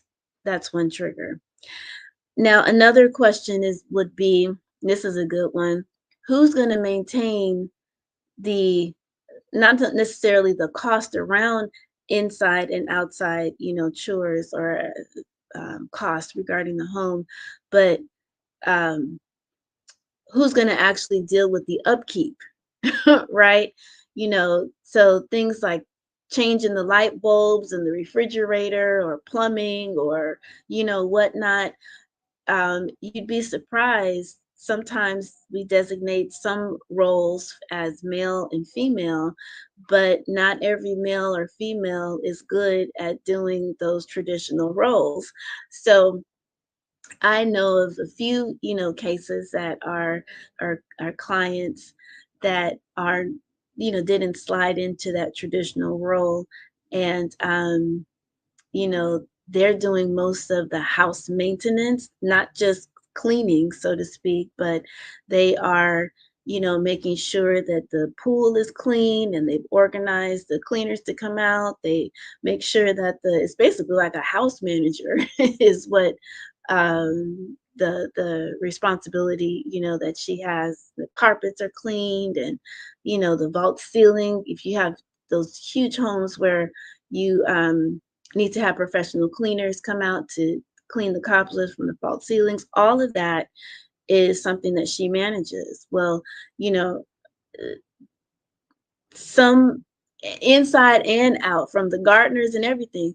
So just be mindful of, getting clarity of who's going to maintain and keep up with the inside of the house, the outside of the house, and, just having some clarity and understanding what your expectations are, of your partner. Then I want you to also think about, ask your partner, what is the vision that you have for this house? Like I was sharing earlier, are you looking at this house as a flip, in order to kind of get yourself started, but you want to use this as leverage to get the dream home? How long are you all planning to stay in this home? Is this, does this home have to have, the man cave? Do you need a theater? Do you want office space, or do you want a room for, creative space? If you're a creative being, like myself, do you need enough space, in the backyard, for jungle gyms and, for the kids to, run around? Just what exactly, is your vision for this particular home? Having that kind of dialogue, is vital, because you want to be, you want to make sure you're both on the up and up. Are you open? Ask your partner if they're open to having a mixed use property. You two might have a desire, or one of you may have a desire to be in business, and how nice it would be to, quote, live upstairs and go downstairs to your studio or to your office space, or even having a multi-dwelling, a duplex, triplex, or fourplex. Again, you're living in one. This will be temporary until you leverage up and are able to purchase the dream home, down the road. So these are, again, just some stimulating questions for you to ask. You want to be mindful of What are some of your likes and dislikes in terms of the neighborhood, the style of the home? I recently found out that I like Spanish style homes. Well, I learned through TikTok that the style of home that I really like is Moroccan style, which is what the Spanish style homes were influenced by. So that's a side, tidbit. But what are your likes or dislikes in regards to, land space? Do you need a large lot? You need some space between your neighbor? Things such as, do you need to be living in a particular district so that your kids, can go to school? All of these types of things, are important to have. And we can't forget about those tax benefits. So if you, regardless of what state you live in, your tax benefits are based upon your percentage of ownership. So you'll be able to write off a certain amount of the mortgage interest based upon the amount of ownership, percentage of ownership that you have. Okay, so that falls right into play with however you hold title. So if you don't hold any title, then you are not obviously able to write any of that off. So these are just a few questions that I came up with. I'm sure you all could come up with even more to begin to hedge the risk of owning property with a partner, one that you're, not married to yet. And this is going to help iron out any differences that you might have, bring those to surface, create some clarifying goals, and be able to identify your expectations and make this home buying process much more smoother, because the home buying process in and of itself is a lot of back and forth, a lot of paperwork, a lot of gathering of facts, a lot of, needing to submit this, sign this, check out this home here. It can be overwhelming. And so if you haven't had these initial conversations with your partner prior to, it can make it even worse. So as I come to a conclusion, before I come to a conclusion, what I want to share with you are just some basic fundamental ways in which you can begin to organize your finances. So let's just imagine an investment. Well, let's just imagine a pyramid. And so I'm going to walk you through the investment pyramid that I walk through with every client, no matter where they are on their wealth journey. So at the very base of this financial pyramid, you're going to establish a solid financial foundation. Now, this solid financial foundation is going to be based upon your money values.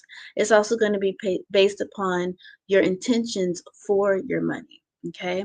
Now, at this base, we're going to separate that into 3 different categories. What I have coined as the dip account, the emergency account, as well as the wealth account. Now, this dip account is where you would have at least a month of your expenses set aside. So you're going to allocate money towards that. You're going to allocate money towards a savings account, ideally, so that you can have quick access to the funds versus a checking account. You want a little bit of interest to grow in that account. And this dip account is kind of like a rainy day fund where, if you are like many people, you're working your 9 to 5, you've got a small business that you're growing, you've got parents, kids, family, friends, and you're like, oh, I need a break. I need to replenish and refresh. And so you, boop, get a ticket to Martha's Vineyard, boop, you rent a car to drive to Sedona, fly to the Florida Keys, wherever you are, where you can take a break, take a moment. You would dip into your dip account for something like that. If you needed to fly back home to take care of family or to help a family member out, your mother and father, or a relative, you would dip into your dip account for that. The next bucket or the next category of your financial foundation is the emergency account. This is standard. This is nothing I came up with, but the standard amount of monies that you should have is, I should pause and see if people can put it into the chat. How many months of expenses? So 3 to 6 months is the amount of expenses you should have set aside in an emergency account. Now, the final category in their financial foundation is the wealth account. And the wealth account is for the sole purpose of buying assets, like I talked about today, buying property.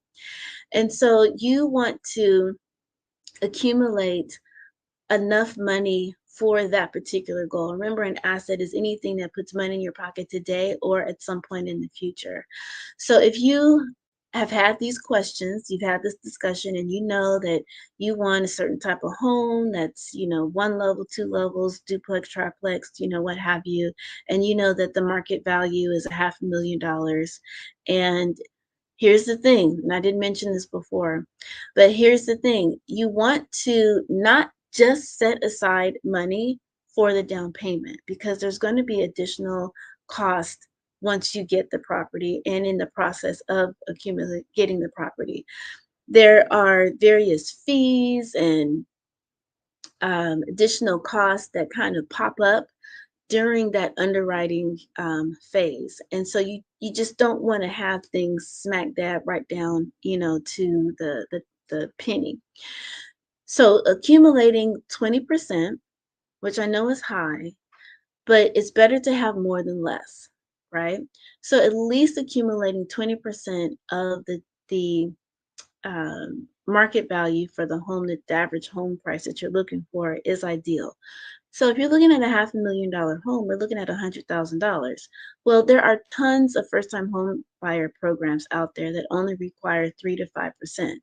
So gauge that accordingly. The purpose of me suggesting a higher amount, again, is you don't want to just have the down payment. You want some flexibility, right? Because when you get into the home, what are you going to do? Sleep on the floor? If you're coming from an apartment and you're coming into a house, there's going to be some additional furniture that you're going to need to purchase. You want to be able to paint. You might want to buy some plants. You might need to, change the carpet, do a little construction. You want to have some flexibility to be able to do that once you move in and make it cozy. And then you can do more extravagant things, down the road, right? So that creates your solid financial foundation. And by having those preliminary conversations and asking those questions that I shared with you earlier, is going to help you to be clear about how each one of you can begin to build that.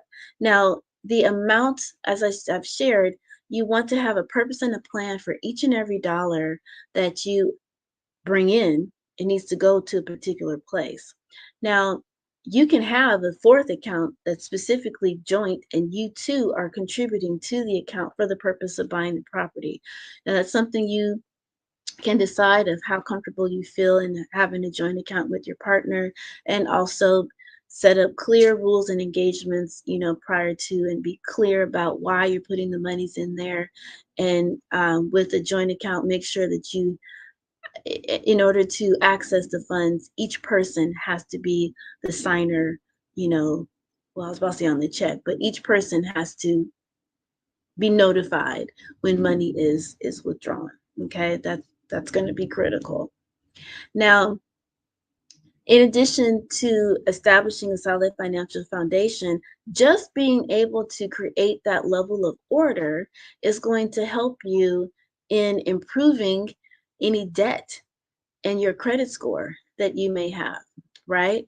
So most times people get in debt because they just are spending money and just don't have any clear intention when it comes to where their money needs to go. Well, now we've got a clear intention, buying property. Now the goal is, if our FICO score is low and we need to get it up to at least a 600, 700, 720, ideally, then we can say, all right, what I encourage people to do is to not just save, or excuse me, not just like put all your money on your debt, but you want to dump debt and save at the same time. Now, I have encouraged people to reduce their debt significantly by using this method that I call the debt liberator method. In short, what it does is that it organizes your debt in a way that helps to increase your cash flow as quick as possible. Now, out there is the avalanche method and the snowball method. Now, those two methods work, but the intention of those methods is either to create momentum so that you can start seeing your money, seeing your debt, eliminate quickly, or it's to methodically not pay too much in interest on your debt. The debt liberator method addresses all of that and helps to increase your cash flow. It's the optimal way to eliminate debt. So incorporating the debt liberator method allows you to accelerate your ability to eliminate your debt, but it also allows you to position yourself to save. So what I encourage people to do is take a look at their expenses as well as their income and be able to identify where they're wasting money, where there might be some leaks. There's a lot of hidden areas in the cash flow process that I'm able to help reveal so people can see, oh, if you just pay your insurance premium like this, then you'd be able to lower your premium costs. Well, those little tidbits help to increase cash flow and be more specific or systematic in how you pay your bills. Okay. So where was I? So I was talking about the debt. So you want to clean up any areas where you're just wasting, money. You're double paying on subscriptions and stuff like that. You're going to get down to, as low as you can go while still enjoying life. This is not a suggestion to just cut that off.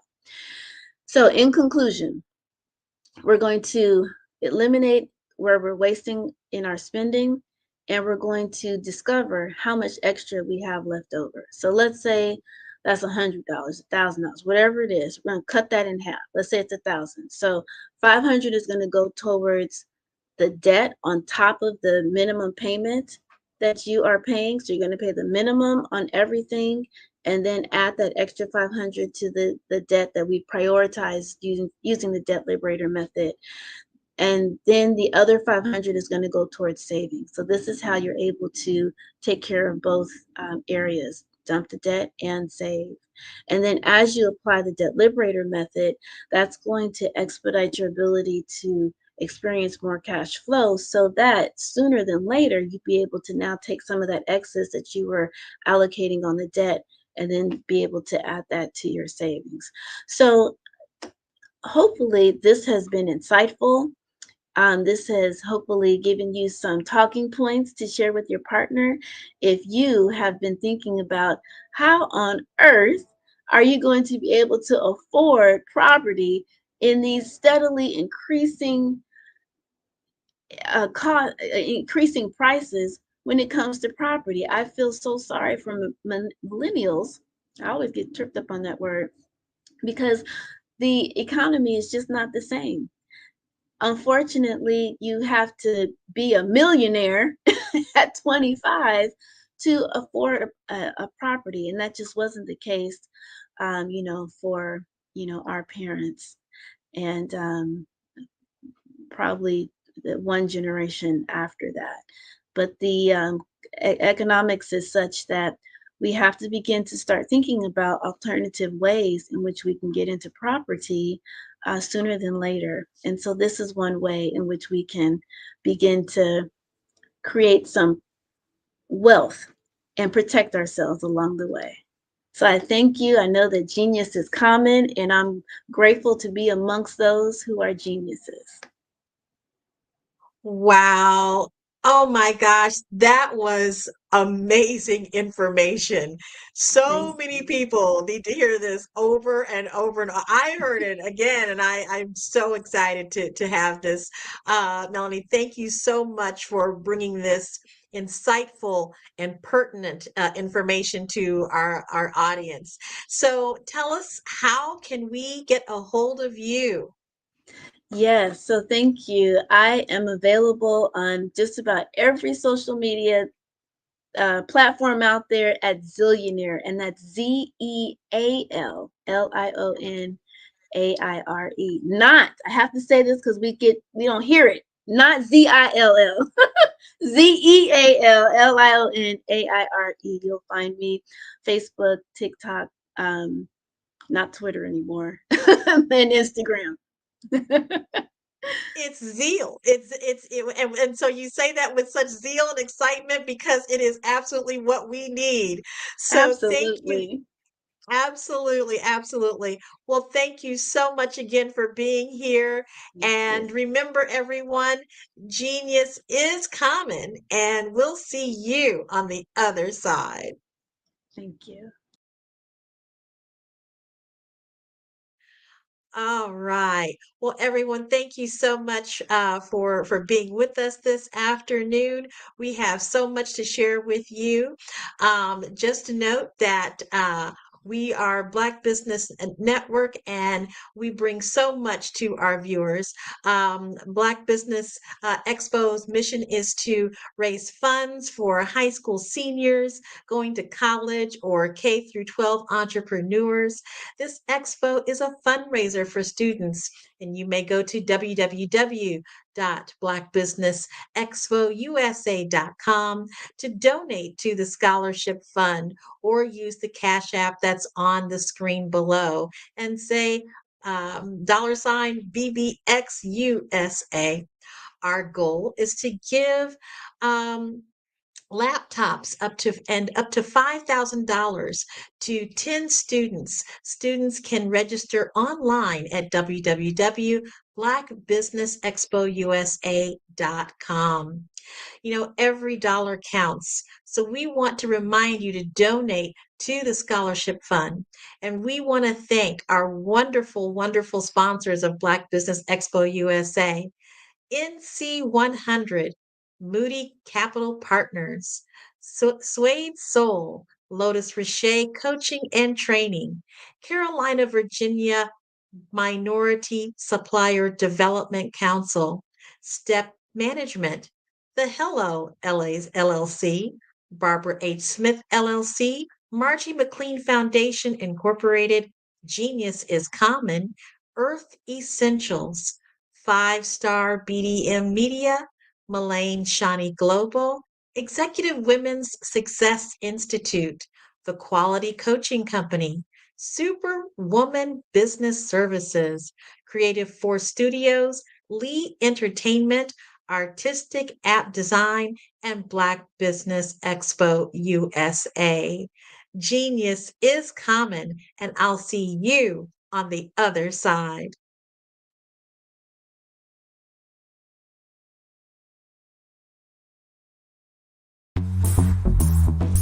Attention all entrepreneurs and companies. Are you looking for reliable and efficient virtual assistants and back office support to help you manage your business tasks? Look no further than Superwoman Business Services. Our team of virtual assistants provides a full range of administrative support services, including operations management, social media marketing, and much more. We also offer website design services to help you create a professional online presence that reflects your unique brand. In addition to administrative support and website design, we offer business development and structuring services to help you grow your business and achieve your goals.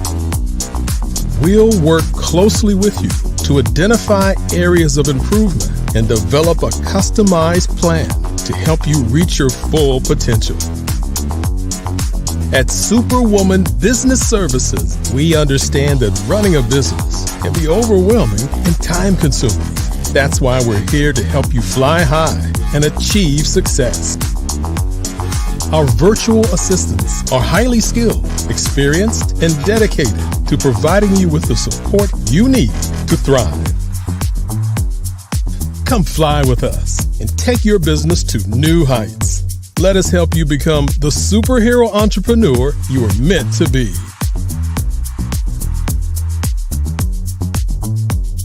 Contact Superwoman Business Services today to learn more about our back office support services. Come fly with us and take your business to new heights.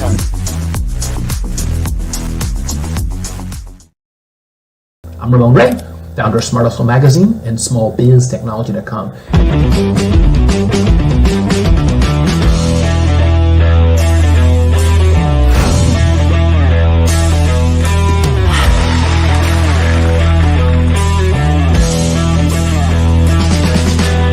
You're here today to celebrate small business success.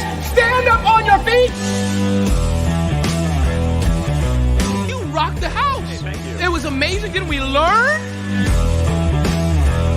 For me, success comes from failure. One thing not to do is shake somebody's hand like this.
Dr. Eric Kelly III and a host of phenomenal speakers from all around the globe for this 7-day virtual event that you don't want to miss. The mission of the Black Business Expo is to raise scholarship money from kids all the way from high school all the way from college. The Black Business Olympics is one of the largest Black business showcases in the world. It is an opportunity for businesses and companies to showcase their businesses globally. We are going to be giving away laptops up to $5,000 away to students. Again, I'm Olivia Appleberry, the founder of 2 Cents Finance and one of the speakers for the expo. I am so excited to see you there. For more info, go to www.blackbusinessexpousa.com or call 919-308-9090 and hope to see you there.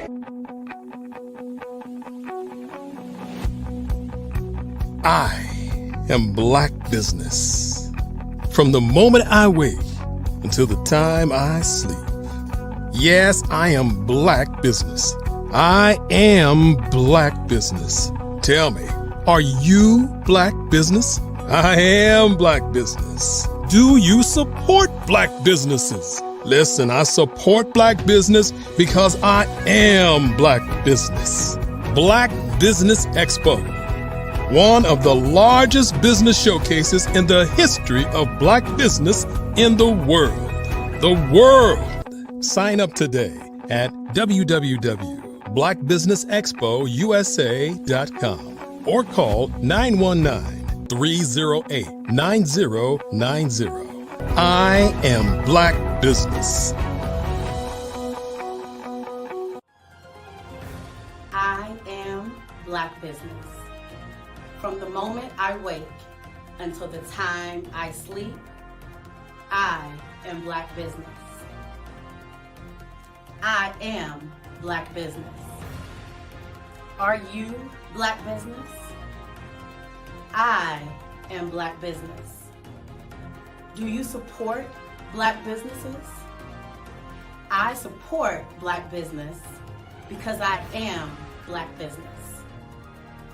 Black Business Expo, one of the largest business showcases in the history of Black America in North Carolina.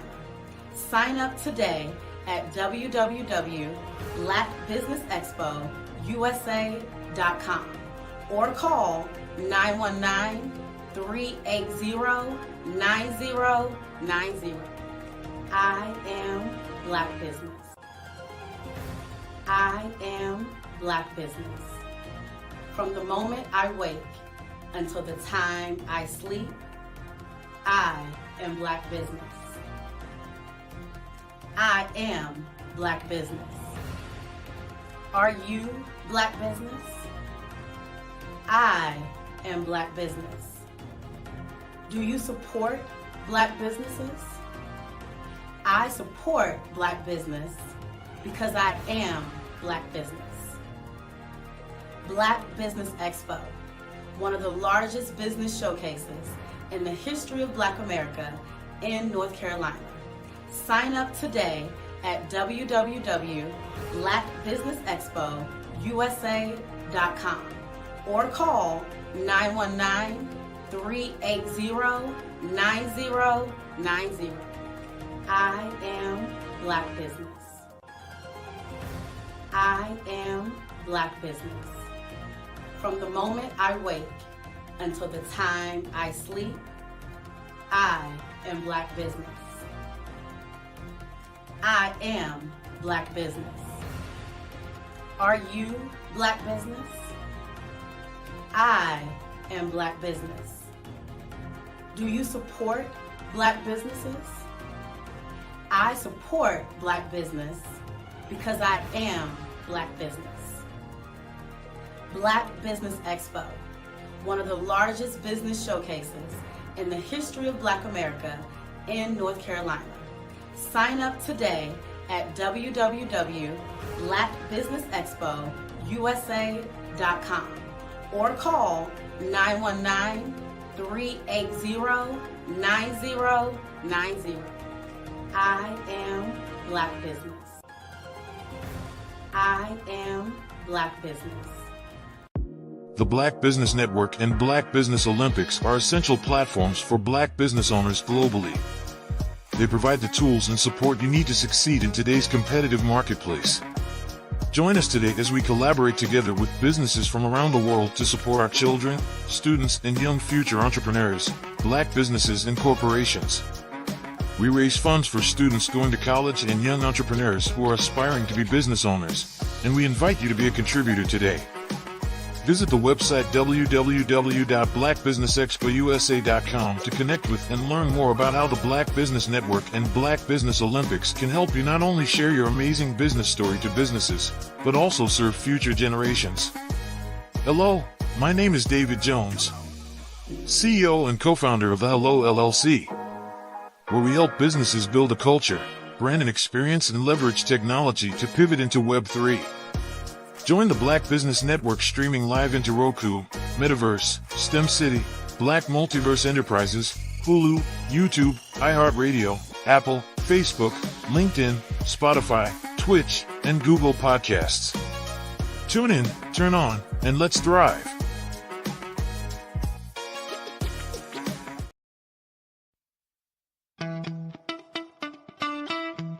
How many times have you been asked to help someone you didn't even know, a student, a business entrepreneur? Or did you ever even ask, where did they end up? That business, that friend, that entrepreneur. Well, just maybe they ended up in a gang, bankrupt, homeless, or worse, dead. Maybe they turned to crime, drugs, and alcohol. Did you ever wonder? Did you destroy their dream, or was your life always so easy? At the Black Business Olympics, we started a movement to help students complete, give them hope and foster success. help them to leave their dreams of providing laptops, computers, and up to $5,000 in scholarship funds. Today, we ask you to help a student, a business owner, or an entrepreneur to realize their dream by sponsoring them, supporting them, and buying from them. Consider this. With $1.6 trillion in our Black community, we only ask for a small donation for our students, our businesses, and our entrepreneurs. And you can change a life today. So I ask you, what are you going to do? Sit on the sideline and watch our students in high school be leaders, miss out on their dreams from lack of resources? Or are you going to donate to the movement and change their future and yours as well? Give us a call today at 919-308-9090. Change their life by investing with action to the Black Business Olympic Fund. The Black Business Olympics, one of the largest business showcases of Black business in the history of the world.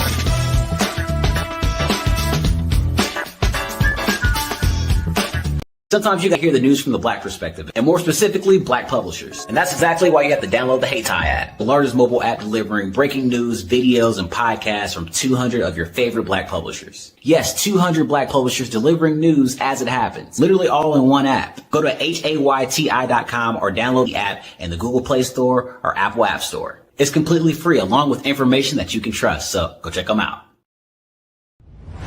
Social media is evolving. It's more vibrant, more colorful, more energetic, and so are you.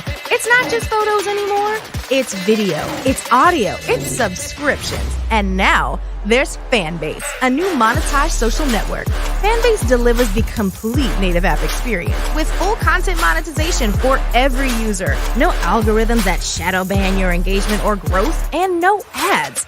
Follow anyone for free and subscribe directly to your favorite creators for $4.99 a month. Plus, show some love by tipping on any post.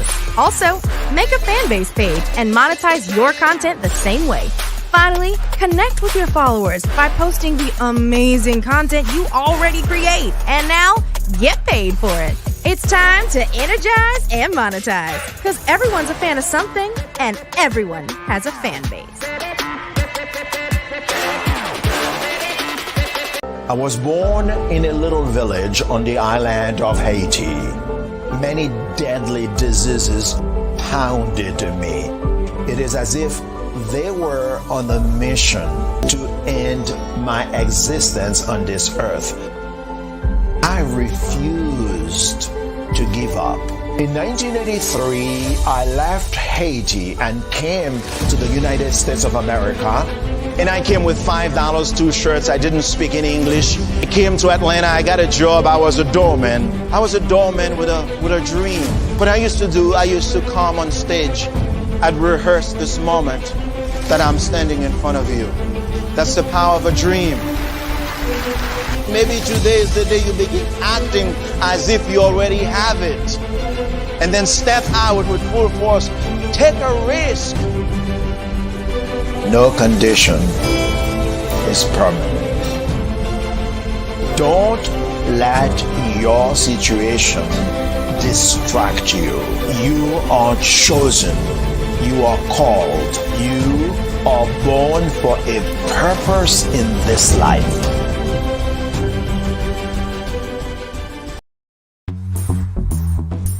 Attention all entrepreneurs and companies. Are you looking for reliable and efficient virtual assistants and back office support to help you manage your business tasks? Look no further than Superwoman Business Services.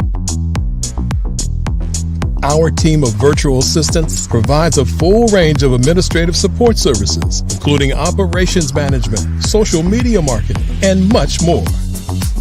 We also offer website design services to help you create a professional online presence that reflects your unique brand.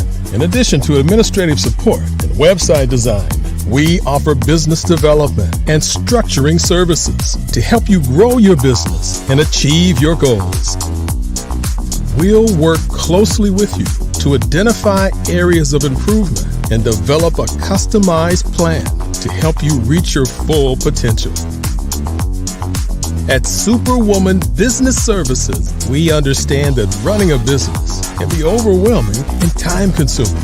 That's why we're here to help you fly high and achieve success. Our virtual assistants are highly skilled, experienced, and dedicated to providing you with the support you need to thrive.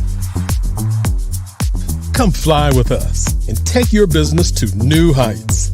Let us help you become the superhero entrepreneur you are meant to be.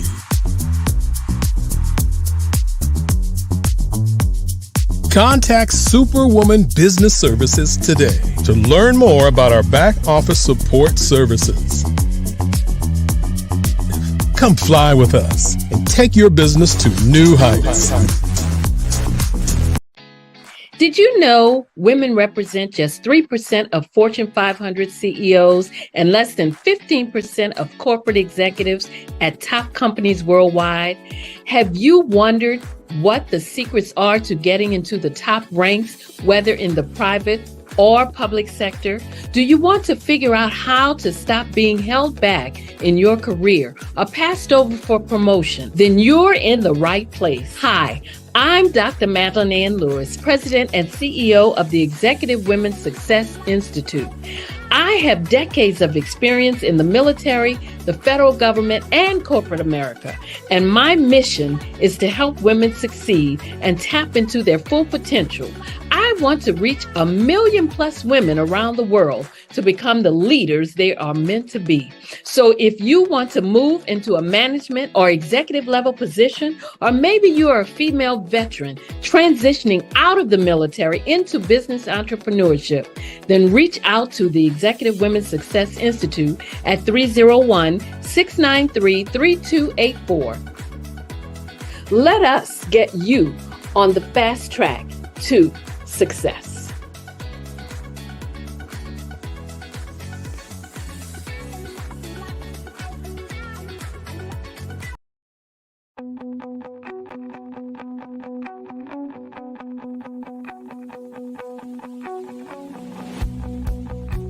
I am Black business. From the moment I wake until the time I sleep. Yes, I am Black business. I am Black business. Tell me, are you Black business? I am Black business. Do you support Black businesses? Listen, I support Black business because I am Black business. Black Business Expo, one of the largest business showcases in the history of Black business in the world. The world! Sign up today at www.blackbusinessexpousa.com or call 919-308-9090. I am Black business.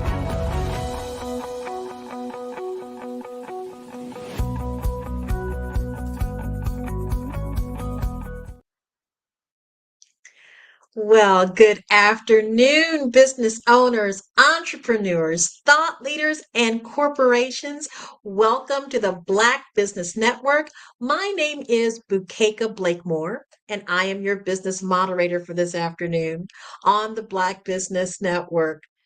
The Black Business Network is a 24-hour business network showcase, and we are so excited to be with you today.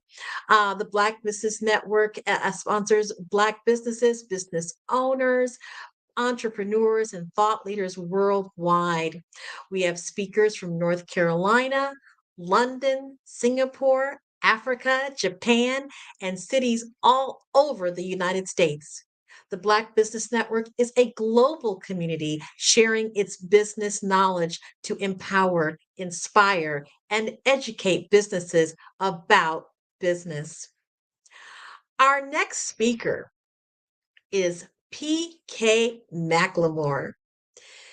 Kevin McLemore is a humble man of great passion and zest for life who has devoted a lifetime to motivating people and pursuing and achieving everything he has set out to accomplish. Raised by his grandparents, he has learned the most important trait about human emotions: kindness, character, and unbelievable goals, and chasing down his dream at world class speed. Kevin is the president and CEO of RMK Productions and the 10 United Podcast Network, host of the postcast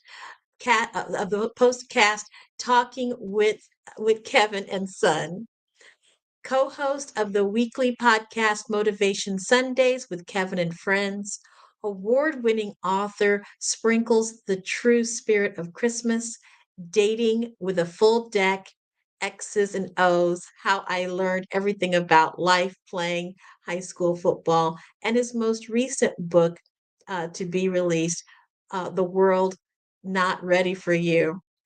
Kevin is also one of the top fitness influencers here on the East Coast, mentor, paid speaker, and lifestyle coach. His mission is to educate, teach, and create a framework so that others can follow. His purpose is hope, helping other people every day. He believes that you are only as strong as your last no, and that anything is possible if you are willing to put in the hard work. This is just one layer of Kevin McLemore's story. So I present Kevin McLemore, and we're so glad to have you here with us today. How are you, sir? I am doing just fine. Thank you. Thank you. Outside of living in my studio broke a water pipe. So I had to move to another remote location. So I'm not in the comfortable space I normally in, but I am so happy to be part of this. I'm so impressed. I've watched your trailers coming in and whatever, and I'm going, why would they even want me? You guys are doing so many great things. The Black Business Network. Wow. Look at that. Black Business Expo. All right. I love this. I love this. And thank you, Miss Blakemore, for such Yes, a thank you. great introduction.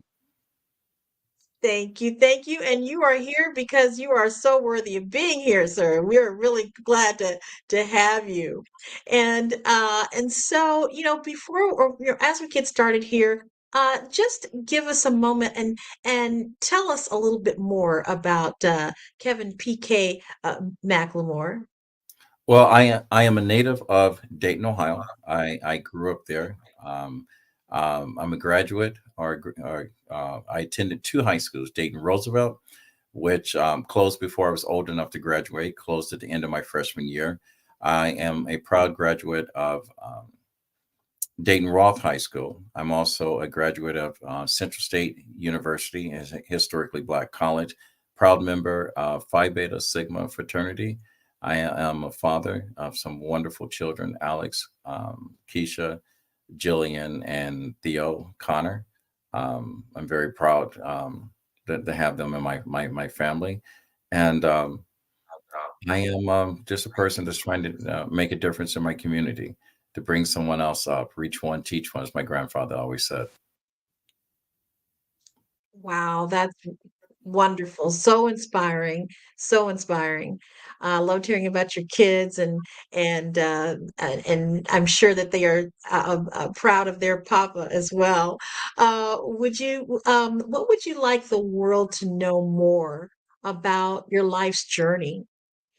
Well, believe it or not, um, I've been on my life's journey since I was in the third grade. I had my third grade teacher ask the class, if this was your last day, how do you want to be remembered?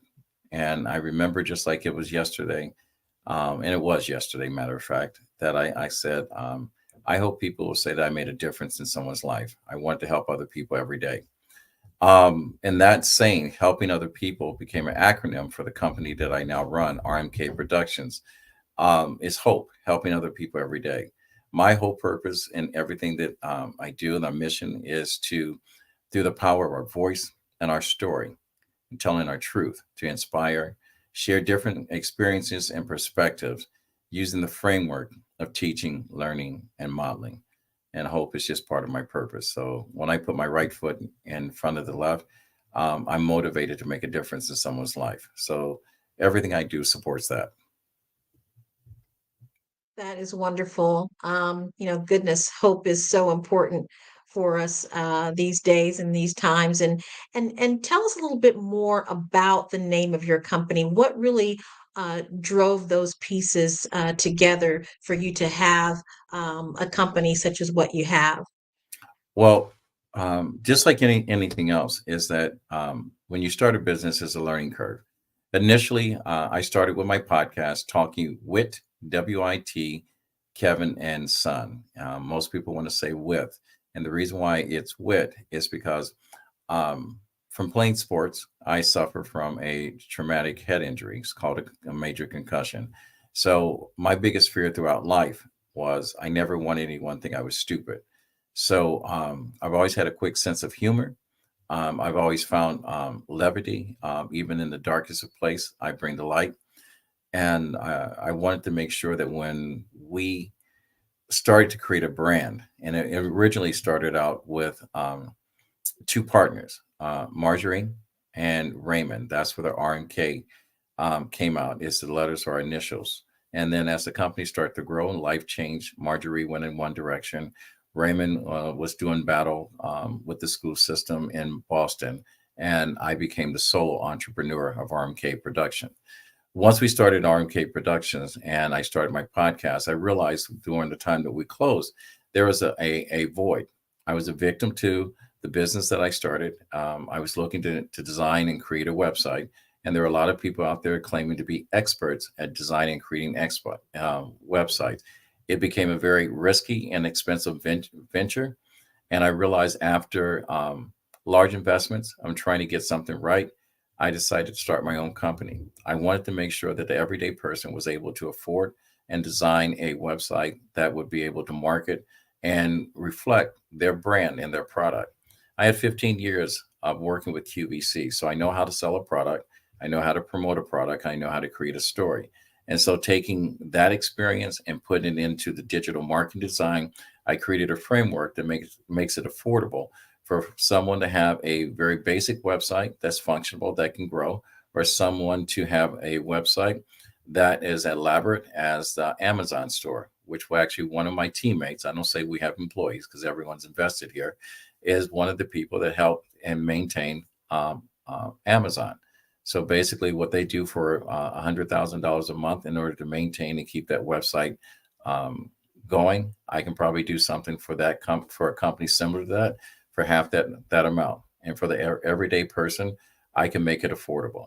And the fact that, I had a background in entertainment, I also for products, especially for people that have brands and products that they're marketing, I can create digital marketing commercials that can sell their product for them. I also use my podcast as a marketing form when I bring people on. We showcase people that the everyday person needs to know.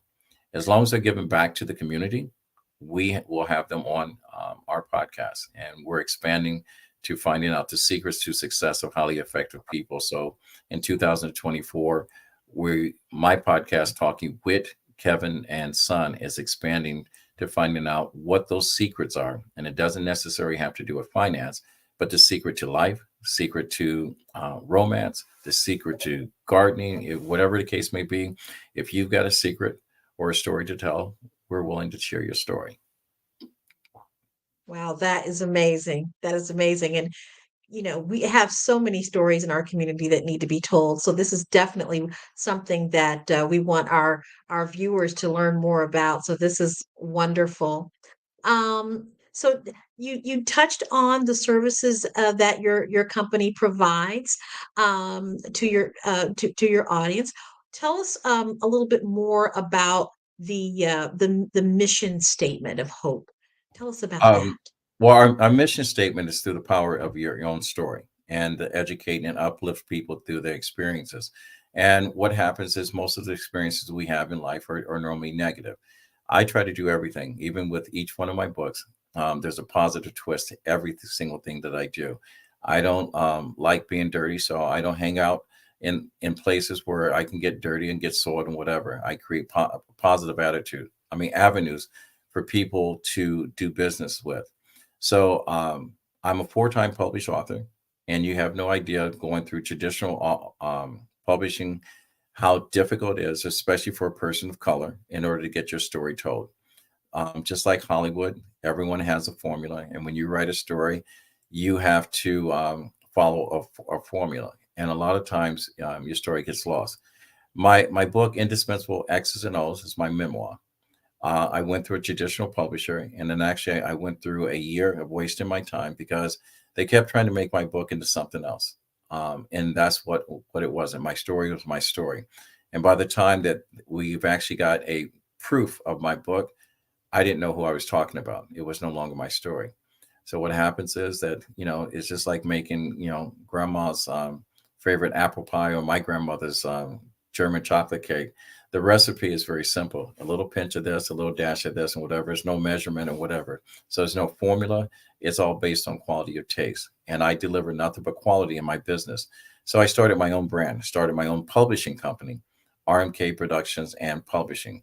So along with the digital marketing, along with being supporting people's back office, along with producing commercials, now we are helping young authors to become published authors. We go through the whole process of editing, and they can hire their own editor, but we can actually produce a book. My last 2 books and my most recent books, The World Is Not Ready for You. I also published under RMK Productions and Publishing. I also did the illustrations and copywritten that over through there. And so it landed itself into the camp of Mr. LeBron James. So they've read it. I'm also up for a book award. I'll find out on the 23rd if I actually go from being nominated to award winner. So I'm waiting for that. But it's also being used for social emotional learning in public schools here in the Philadelphia area, and that's expanding. So the more times people read the book, the more hands the book has gotten in, and the more times my story is being told. So I just look for a void in the marketplace, and I try to fill the void. I try to bring in people that are part of the team. Like I said, I don't have employees. My motto is that I work every single day in order to make RMK Productions and the 10 United Podcast Network successful. And I only surround myself with people that come in and want to make this company successful. And at the end of the day, if we're successful, I share the wealth with them. So if I do well, everyone does well. And that's just the way I do business. Wonderful. That is amazing. I love it. So RMK Production Network, we really want to hear about that, want to know more about the network and how people can access it as well. Well, if you want to access or reach out to me, you go to www.rmkproductions.org, and you can reach us through there. The reason why it came up RMK Productions and the 10 United Podcast Network is because that the average podcaster normally promotes and releases videos into the abyss every single week, every single month for about 6 to 8 months before they have an audience. They always talk about who's your audience and, who you're marketing to. A lot of us have no idea how to answer that question. And most of us say everyone's our audience. In traditional marketing, that answer means that you have no idea of who your market is. If you're an expert and you're an accountant, then you're marketing to people in business. You become an expert. But if you're in entertainment, you're marketing to a group of people that have a wide brushstroke of people, because entertainment falls on the lap of anyone that wants to laugh or cry or hear a story, or there's a story to be told. So what I've learned in business is that 90% of us have no idea who our customer is until someone shows up and buys your product. And that's where you find your customer.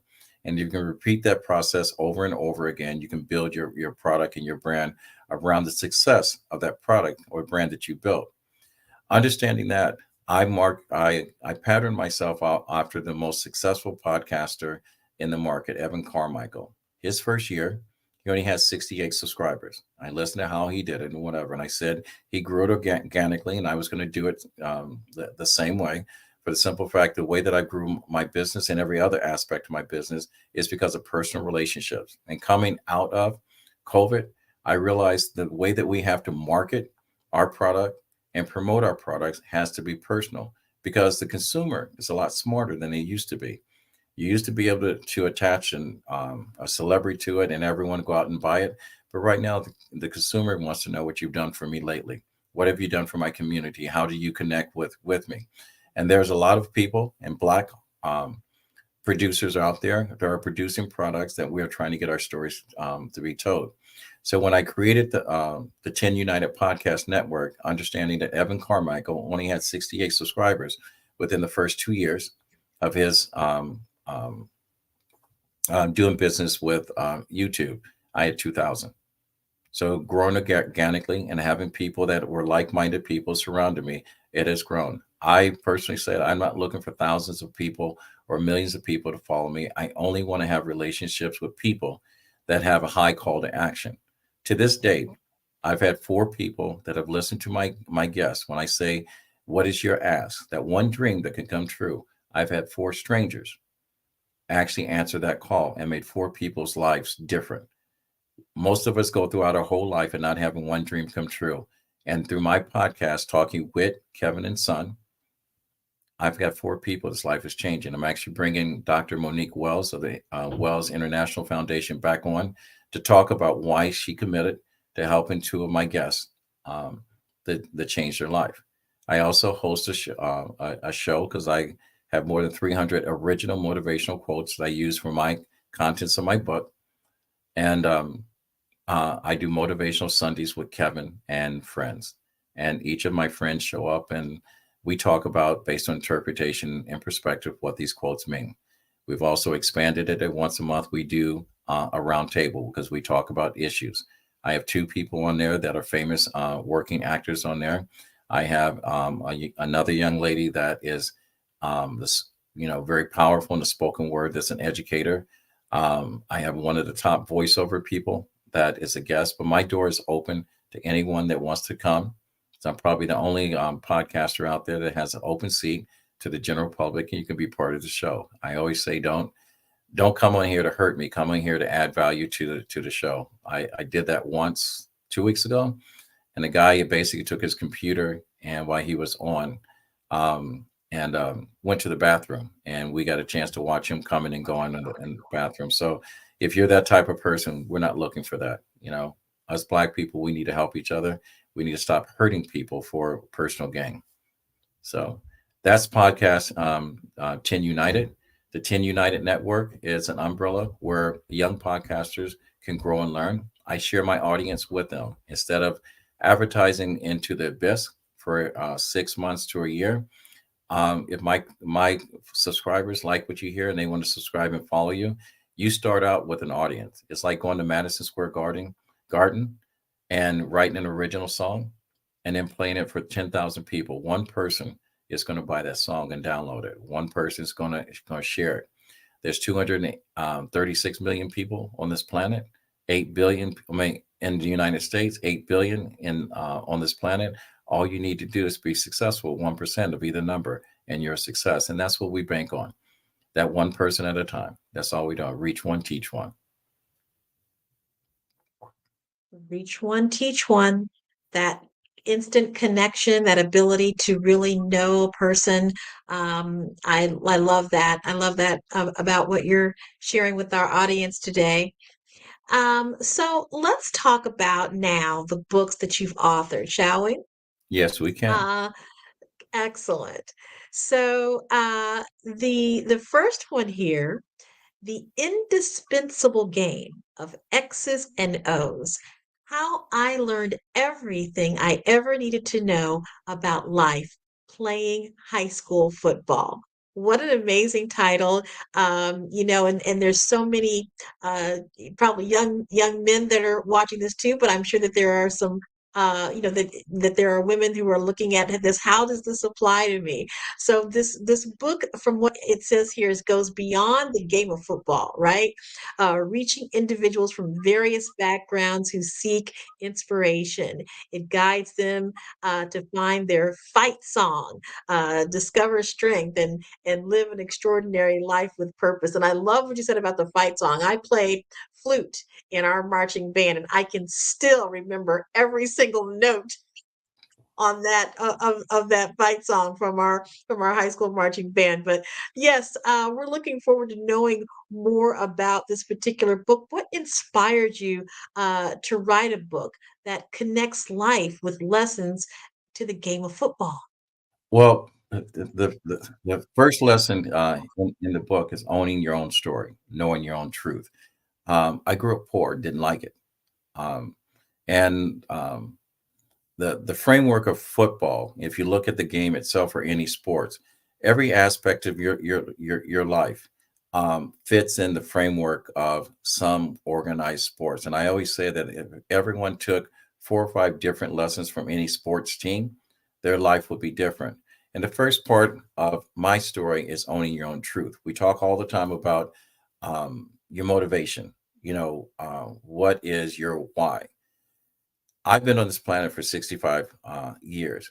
Your why is redefined at every single important, significant part of your life. As a juvenile, you have no idea why you exist and whatever, because you're living someone else's dream. You live in the household with your mom and dad.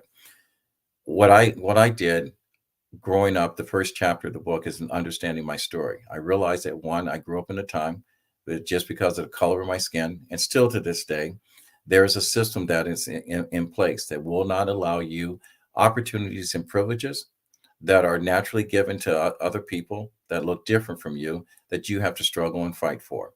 So the first thing I had to overcome is what I had control over and what I didn't have control over. Until from age 1 until you get your driver's license, you are controlled by 2 individuals that you call mom and dad. Mine was my grandparents that basically taught you right or wrong or whatever lessons they had learned in life. So depending on what was taught and what was caught, depending on the outcome, I had always decided within my own head, when I got to the point that I can start making decisions on my own, my life was going to be different. I hated being poor. I hated the fact change the color of my skin. I was always a proud Black man, but I said, something, I was not going to let a system that wanted to put their foot on my chest hold me back from anything or everything that I wanted in life. So the first thing I had to do when I made a major decision, my father told me the only way that I was going to get a college education, and I'm one of 13, that I had to run fast and jump high. I did both. I was a standout track star. I was a standout football player. And I got an opportunity to get an education because of my athletic abilities. Unbeknownst to me, that you discover things about yourself. I did not realize that why I struggled with education. I had a learning disability that wasn't diagnosed until I had children of my own, but I was actually smart. That's the reason why I use wit as part of the conversation. So when you talk down and break down everything in the book, when you talk about going to work and showing up on time, you have to show up on time. When practice starts at 5 o'clock, it does not say that you get there 5 after 5 or at 5 o'clock. Practice starts 20 minutes before 5. So my grandfather always taught me, he said, any place you're going, he says, always arrive, go early enough that you can change a spare tire and change your clothes. So I am always early, never late. So when you talk about taking the conversations from the word football and taking it into reality, is that I value time. All right, there's 86,400 seconds during the course of a day. The only thing that you cannot change is time. What you do right now and what happens 30 seconds afterwards or 60 seconds, you cannot go back and edit, change, or whatever case may be. That's a waste of time, and I don't waste my time. The other thing is owning your own story, is being truthful to yourself. Until we have a life of our own, until we have children, we struggle with finding out our truth, what type of person we really are. We become versions of what someone else wants us to teach us. We learn to go to school and we sit in rows. We learn to get A's and B's because that's what the norm is, whatever. It does not reflect how intelligent you are. It just says that you're able to take a test and score high on the test. Where the real education is when we have conversations like we're having right now, when we have experience that we share with people on platforms like we're doing now. That's where the real education comes. 14% of the people that are running Fortune 500 companies today are high school and college dropouts. Think about that. Okay. Education is just a task that says you've completed something. So when you talk about overcoming hardships, I know what it's like to suffer the loss of someone that you love and how hard it is to get over it. John Williams was a good friend of mine. His father died at one of the most significant points of my football career. When the coach got on the bus and started to tell us that John's father, which is a friend of my father, had passed away from brain cancer, he wasn't sure if John was going to play. John Williams was our starting center. And just before he finished the last phrase, John boarded the bus, sat on the bus, and I sat 2 rows behind him. And I don't know to this very day that if I could have played in that football game in cold weather, knowing I had just lost my father. But when I asked John, how was he able to do it? He said, that's what my dad would want me to do. He wanted me to play the game. And that stuck with me. And that stuck with me to this very day. And when I finally went through a life experience and I was driving from Philadelphia back to Ohio to say goodbye to someone that was close to me, he had passed away while I was en route. Nothing I can do then, but I turned back around and I did what my grandfather always said. He said, show up and work. I went back to work and dealt with it. You move forward with things or you move forward without things. And this is when I say that the different chapters in the book shows you, we talk football, but if football is a metaphor in life, you have to overcome adversities. Difficult times become difficult because we don't find ways to make them easy. We don't forgive people. One of the final chapters in there was a chapter that I had an issue with my mom that I didn't even write in my initial draft. I discovered grace through my faith. So everything in the book translates to any individual that can that's breathing air. Every chapter in that book translates to anyone that has a higher purpose. If you're just existing in life and add no value to life, this book has no value to you. It's also available on Audible. It's also, you can reach it. You can read it if you like the hardcover book. You can get it on Amazon. So I made it easy for anyone, but it's my story, and I will tell everyone that reads my book, don't feel sorry for me, because I had to go through what I had to go through to get to where I'm at, to appreciate where I'm at. The struggle is real, but I'm going to tell you on the other side of it, it's a beautiful world. It's a beautiful life. I get a chance to tell people that are going through some stuff that it's going to get easier, but you got to wait out the storm. And then you got to be prepared to set yourself in the direction that you want it to be, because everything about life is about chance and choice. Everything is about chance and choice. Wow. That was so personal and so inspiring, all in and of itself. And I can definitely see how how that experience of playing football means so much more than what we ever thought. So I'm definitely looking forward to reading it myself. And I want to also just touch on the other wonderful books that you've read. Let's talk about dating with a full deck, right? So what we have here, a book that introduces an innovative approach to dating, emphasizing genuine connections, accompanied by a deck of cards. It encourages self revelation and open conversation on first dates. So this is so interesting, and I'm sure that you've gotten lots of feedback on that, and I'm sure people have been very helped by being able to unfold these things in this way. Can you share an example of how the card deck enhances conversations and connection on a date?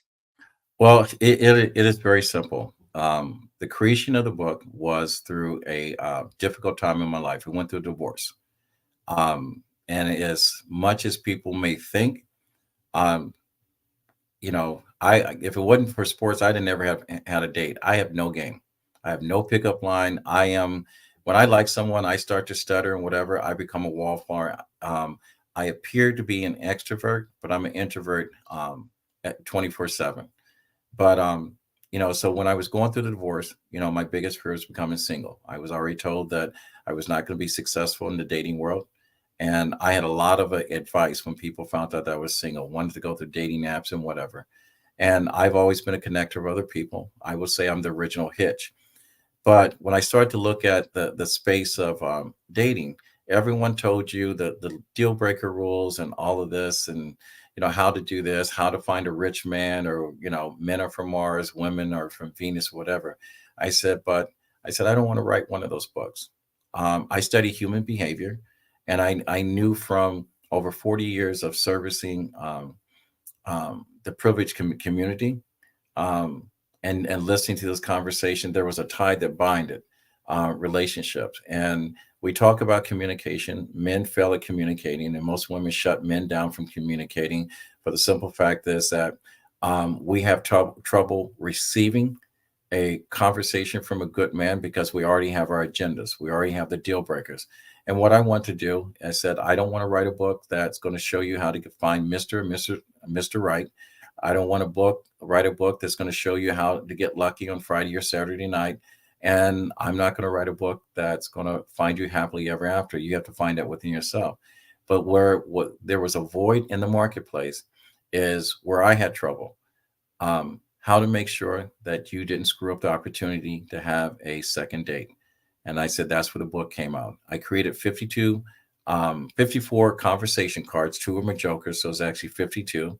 And basically everything that you're going to discover about a date or someone you're dating within 6 months of living with them, experiencing life with them, whatever, you're going to know within the first hour and a half on your very first date.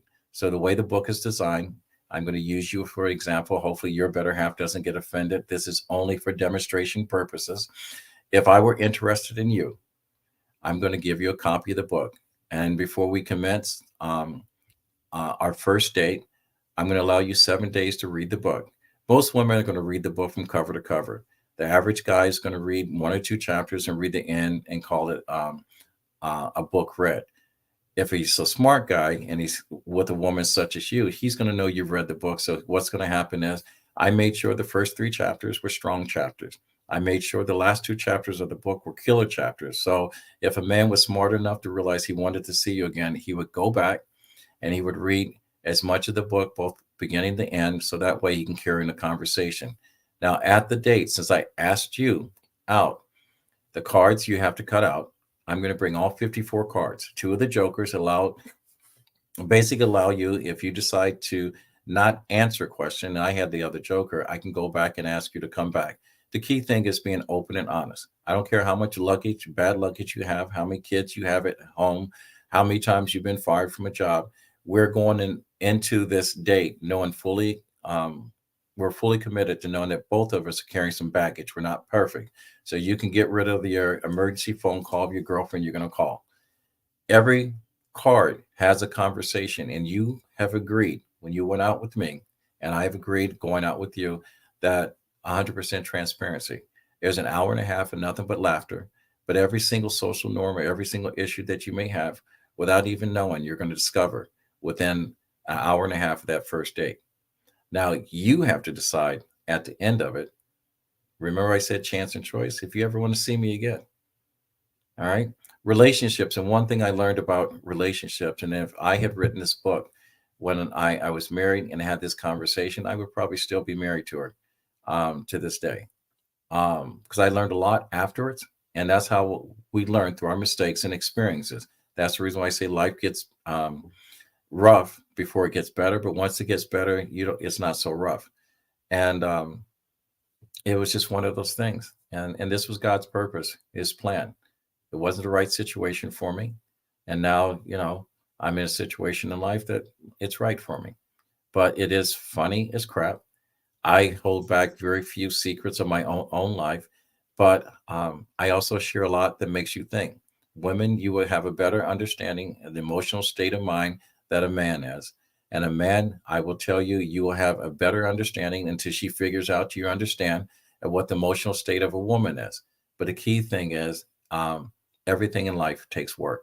There's no such thing as a perfect relationship. There's no such thing as a perfect life. What you make perfect is because of what you're willing to work for. And And I tell people don't keep score because every day is a different day. But that's dating with a full deck. Wow. Wonderful, exciting, fun all at the same time. And we're coming up to the top of the hour. Kevin, thank you so much. I do want to definitely touch base though, or touch on the last book here is The World Is Not Ready for You. And so I just want to give you a moment to just address what that means for you and what that means for the reader, particularly about how the book encourages readers to deal with what it is, acknowledging both the challenges and joys of life. So if you could touch on that, that would be great. Well, all of my books tie into something. Sprinkles the true spirit of Christmas. It has nothing to do with Christmas, it's about being kind and just getting along no matter who you are, where you come from, what color your skin. Indispensable Games is finding your voice, your own truth. Dating with a full deck, again, is discovering who you are and allowing someone to accept you. This book, The World's Not Ready for You, wasn't a book that I had slated to write. I also did illustrations. The 15th of December of 2023, my baby sister at 42 passed away. When we were about to bury her, December 27th, I started to look through some of the pictures that we had growing up and didn't realize that I was graduating from high school in 77. She was born in 79. So every interaction I had with my sister was as a guest in her life. Because of my success and different layers, every coach, every mentor always said, boy, you know, world's not ready for you. You got to get the world ready for you. And it kind of stuck with me. Les Brown is a personal friend. And Les Brown used to say the same thing. And I kept saying, why is everyone kept saying this? Until the point I started repeating that in people that I had coached, mentored, or director had an impact. I also said this to my younger sister because she was such a dynamic person. She gave so much back to the community. And I kept saying the world's not ready for her. And I started writing down those conversations. And it was like those conversations became mini quotes. I did illustrations that in the book, if you get them, they're all original illustrations. My sister loved butterflies.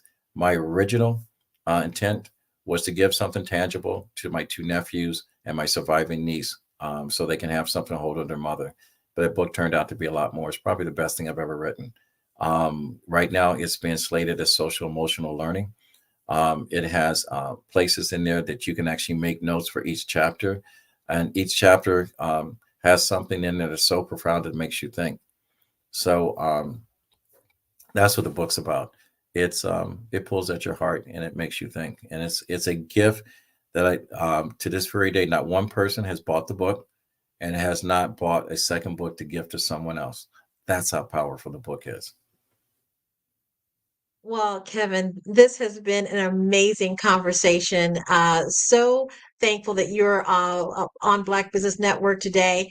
And we know for sure that you've got incredible talents and gifts that we all need to tap into. So thank you so much, audience, for being with us on Black Business Network and the Black Business Expo. We know that genius is common, and I'll see you on the other side. Reach one, teach one. Fade to Black.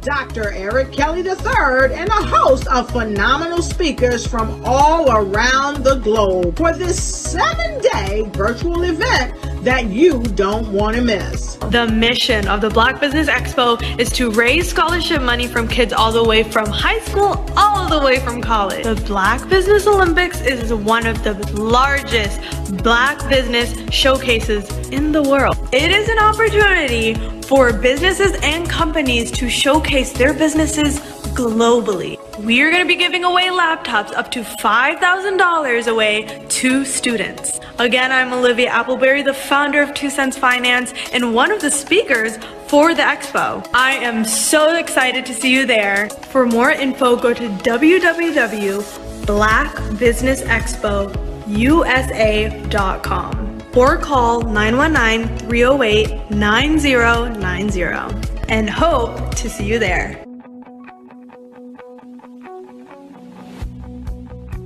I am Black business. From the moment I wake until the time I sleep. Yes, I am Black business. I am Black business. Tell me, are you Black business? I am Black business. Do you support Black businesses? Listen, I support Black business because I am Black business. Black Business Expo. One of the largest business showcases in the history of Black business in the world. The world!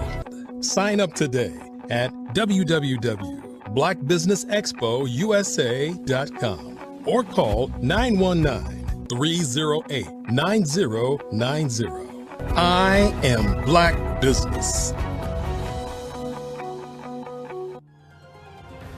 I am Black business.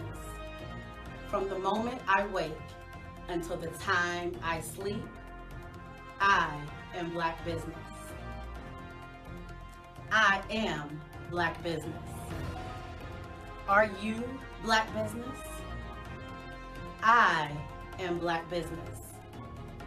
Do you support Black businesses? I support Black business because I am Black business. Black Business Expo, one of the largest business showcases in the history of Black America in North Carolina. Sign up today at www.blackbusinessexpousa.com or call 919-380-9090. I am Black business. I am Black business. From the moment I wake until the time I sleep, I am Black business. I am Black business. Are you Black business? I am Black business. Do you support Black businesses? I support Black business because I am Black business. Black Business Expo, one of the largest business showcases in the history of Black America in North Carolina. Sign up today at www.blackbusinessexpousa.com or call 919-380-9090. I am Black business. I am Black business. From the moment I wake until the time I sleep, I am Black business. I am Black business. Are you Black business? I am Black business. Do you support Black businesses? I support Black business because I am Black business. Black Business Expo, one of the largest business showcases in the history of Black America in North Carolina. Sign up today at www.blackbusinessexpousa.com or call 919-380-9090. I am Black business. I am Black business.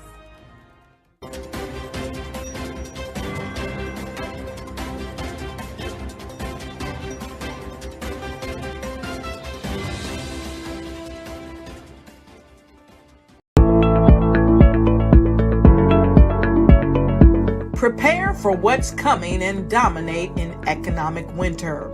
Stand strong and thrive by showcasing your great products and services globally through the Black Business Network and Black Business Olympics. The Black Business Network has showcased over 2,000 companies with over $7 billion in sales each year. Over 10 million attendees have viewed the rebroadcast each month. Through the Black Business Olympics, unique styles of business training and mentoring are turning students into business owners and entrepreneurial warriors who will dominate in any economy.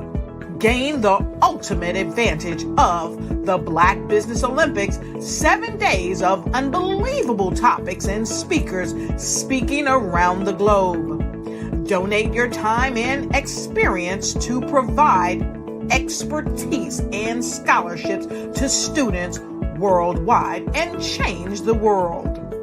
Now, more than ever, new insights, tools, strategies, and capabilities are needed. This is your chance for a major presentation to the world. Fill out the form and join the more than 2,000 speakers who have presented to over 200 countries. Join the Black Business Network streaming live into the Metaverse, STEM City, Black Multiverse Enterprises, Hulu, Amazon, YouTube, iHeartRadio, Apple, Facebook, LinkedIn, Pod TV, IBM TV, Spotify, and Google Podcasts. Sign up today. Spaces are limited, and we will see you there.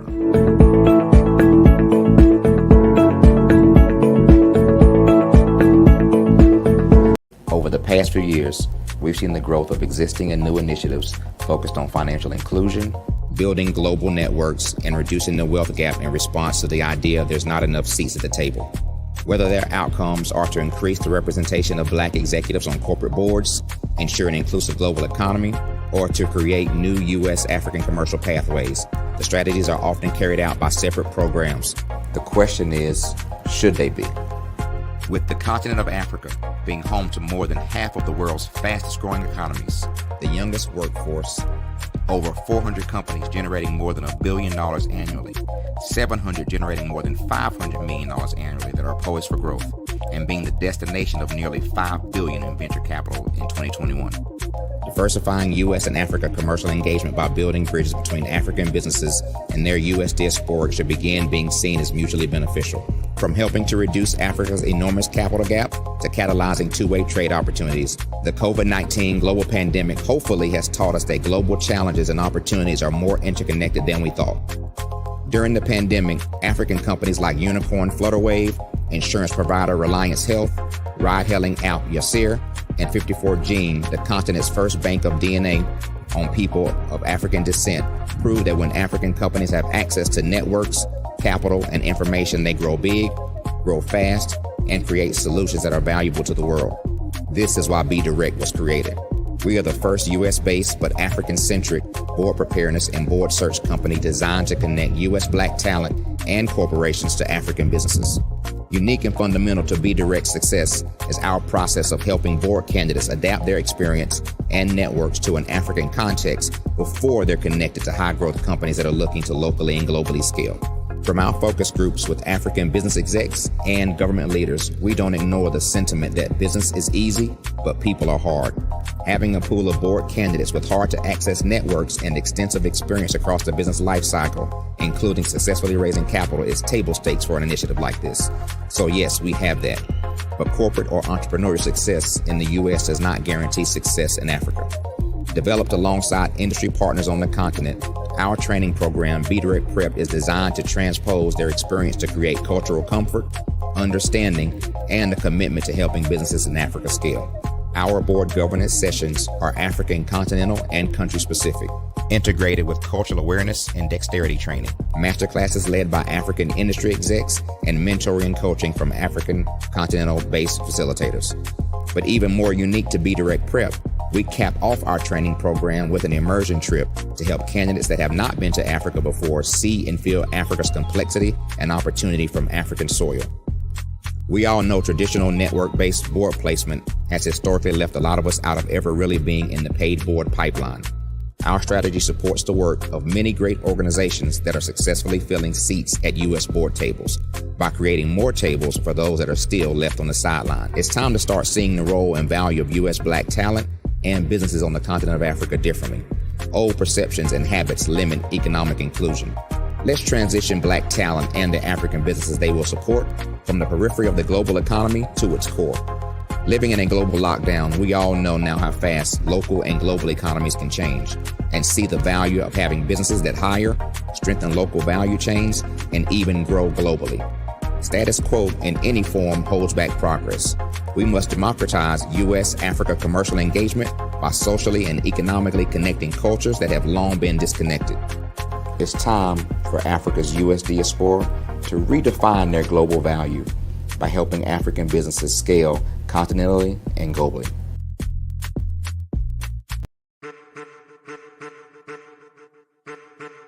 I am a child of the Most High God. He has gifted me in ways that I could not even imagine and didn't know.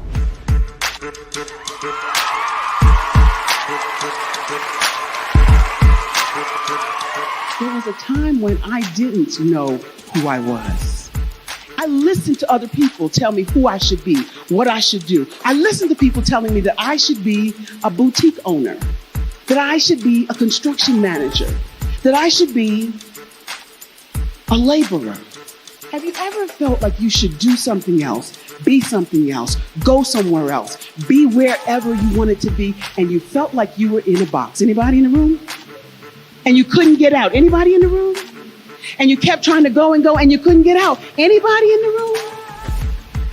But let me tell you, you need to rock the box. Rock the box.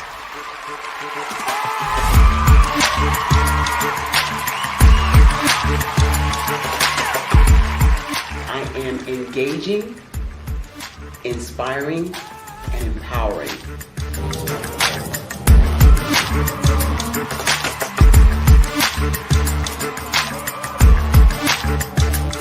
I would give you everything I know.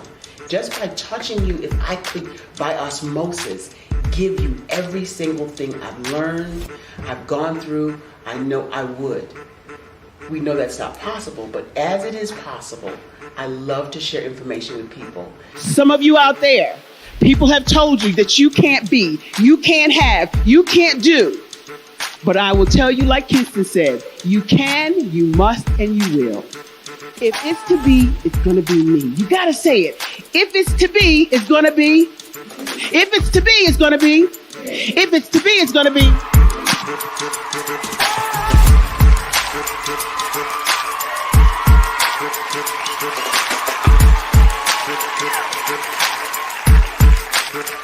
Barbara is because she believed what her mama said about her and not what other people told her.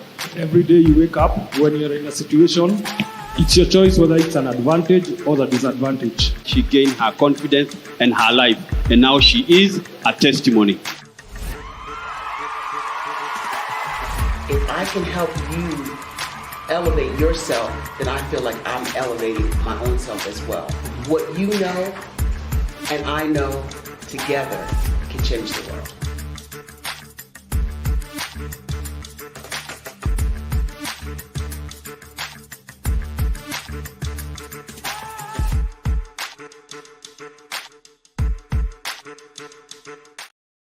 I'd like you to imagine with me, if you will, opening an app where you can collaborate with like-minded individuals from around the world, get inspiration and in-app tools to launch and grow your business, as well as share your knowledge and earn compensation, all in one app.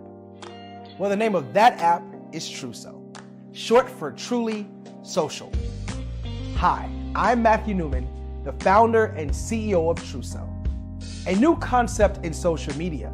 Truso is designed from the ground up to be a platform that's both social and empowering for all its users. How exactly do we do that? I'm glad you asked. First, Trousseau brings the world together via video. Psychologists assert that video provides a significantly more effective connection than audio only. When you enter a community on Trousseau, you're face to face. Second, on Trousseau, you don't have to have 1 million followers to monetize.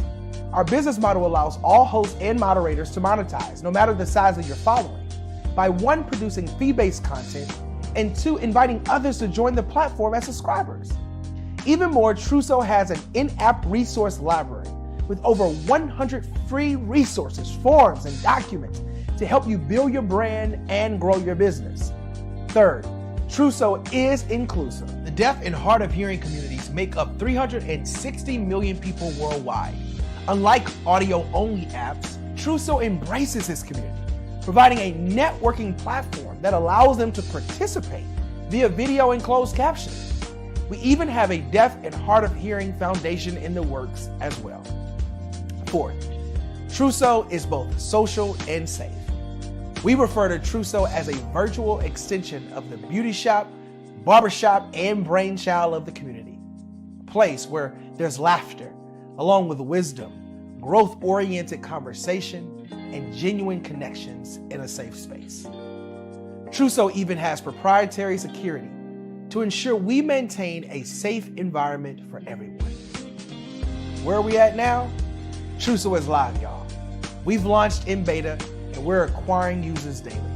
We have an incredible development and marketing team, plus amazing celebrity influencers at the table, helping us spread the word around the globe, beginning within the African diaspora and beyond by creating a safe space for growth, connection, and collaboration. We're truly excited about Trousseau. We've created something special for which there is a global market. And we invite you to embark on this journey with us as a shareholder. The future for Trousseau is truly bright. Join us and let's go there together.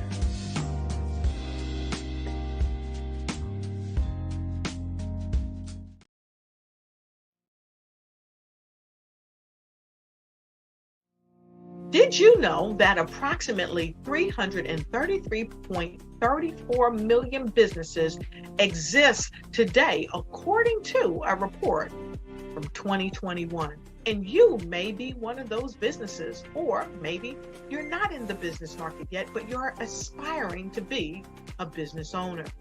Well, guess what? You're in the right place at the right time. Because let's face it, everything is about timing and opportunity. Hi, my name is Dr. Lotus Richey, and I'm the CEO and founder of the Lotus Richey Coaching and Consulting LLC, along with the Lotus Richey Ignite Show, 15 Minutes of Success with Dr. Lotus Richey, as well as books to boom your business and bring who you are. And today, I want to bring this amazing message to you about the Black Business Network and the Black Business Olympics. See, the Black Business Network and the Black Business Olympics is designed to help people just like you, that's right, that look like me, to take their business to the next level. Not just in your front yard or your backyard, but globally. The Black Business Network and Black Business Olympics is designed not to just help you survive, but to help you thrive. So join us today as we come together with businesses all around the world to support our students, our children, our young teens, our young entrepreneurs. What we do is we come together to help raise funds for students who are aspiring to be business entrepreneurs, who are aspiring and who are thriving in college. We endow them with a wonderful opportunity to gain scholarship of either a laptop or several thousands of dollars.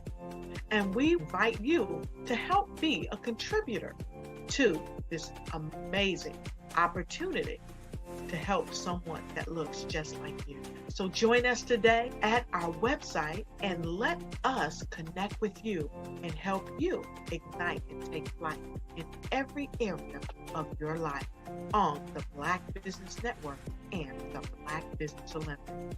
I'll see you on the other side.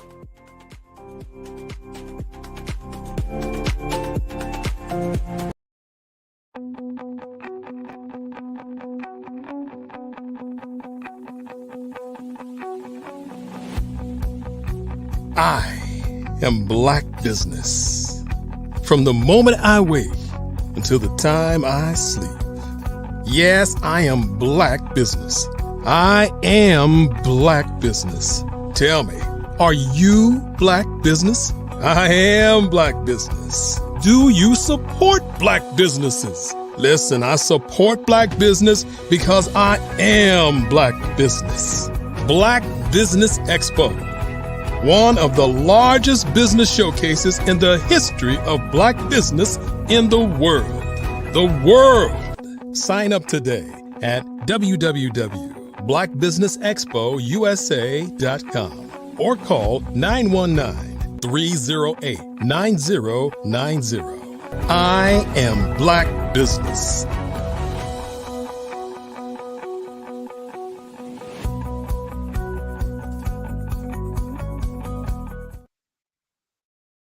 Well, good afternoon, everyone. And I'm so grateful to be with you here again today. Good afternoon, business owners, entrepreneurs, thought leaders, and corporations. Welcome to the Black Business Network. My name is Bukeka Blakemore, and I am your business moderator for this evening on the Black Business Network. The Black Business Network is a 24-hour business network showcasing Black businesses, Black business owners, entrepreneurs, and thought leaders worldwide. We have speakers from North Carolina, London, Singapore, Africa, Japan, and cities from all over the United States. The Black Business Network is a global community sharing its business knowledge to empower, inspire, and educate businesses about business. And so our next speaker is Jerry Smith. Jerry is CEO of gospel music programmer, teacher, visionary, and entrepreneur. At the age of 12, Smith knew that radio was the career he was called to do.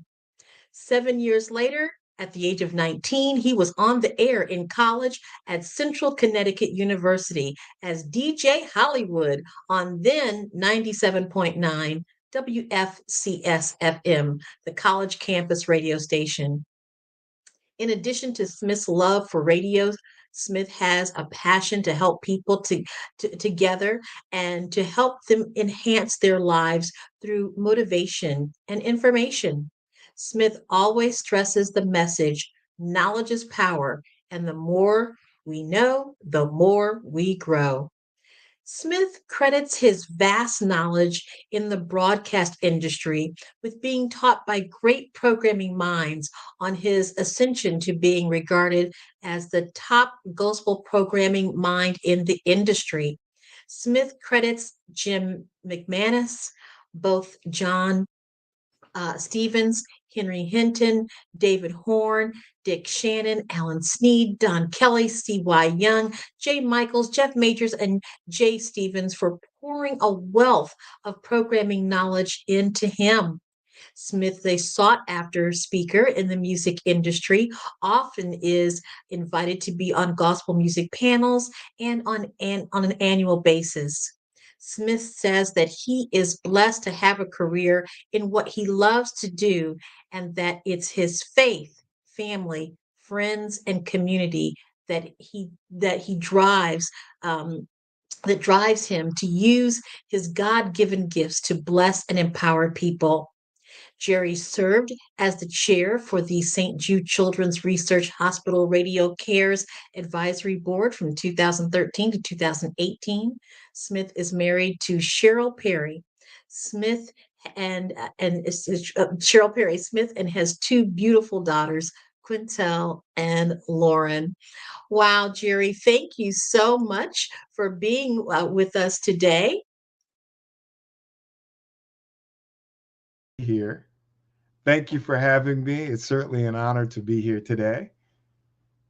Thank you, thank you, thank you so much. You're very Well, welcome. so um, just tell us a little bit more about the services that you provide and how you got into this field. Okay, thank you. Again, I'd like to thank Dr. Eric Kelly III for the opportunity to speak to you today. And I love his cause, I love his mission, I love his passion, not only to empower entrepreneurs, but also to sow into the minds of these great young men and women and future entrepreneurs. So I humbly make an appeal on their behalf that you please make a donation. You're sowing into fertile soil that definitely will bless these young men and women to pursue their careers and their entrepreneurship. I know that when I was young, I had a lot of people sow into me, and I like to call it sowing seeds of success.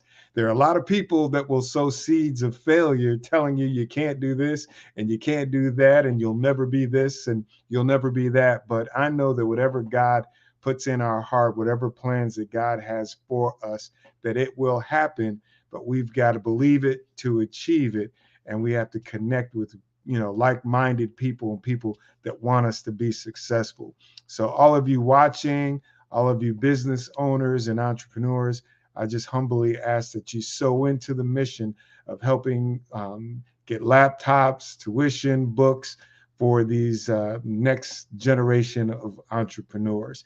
I'm originally from Danbury, Connecticut, right on the New York State borderline, about an hour from New York City. Come from humble beginnings, the projects of High Ridge Gardens. My mom and dad are originally from North Carolina, but they moved to Connecticut. They didn't know each other in North Carolina. It's so crazy. But they moved to Connecticut for work up there. I guess they were tired of working in the fields and in tobacco and wanted to, have a different type of job and lifestyle.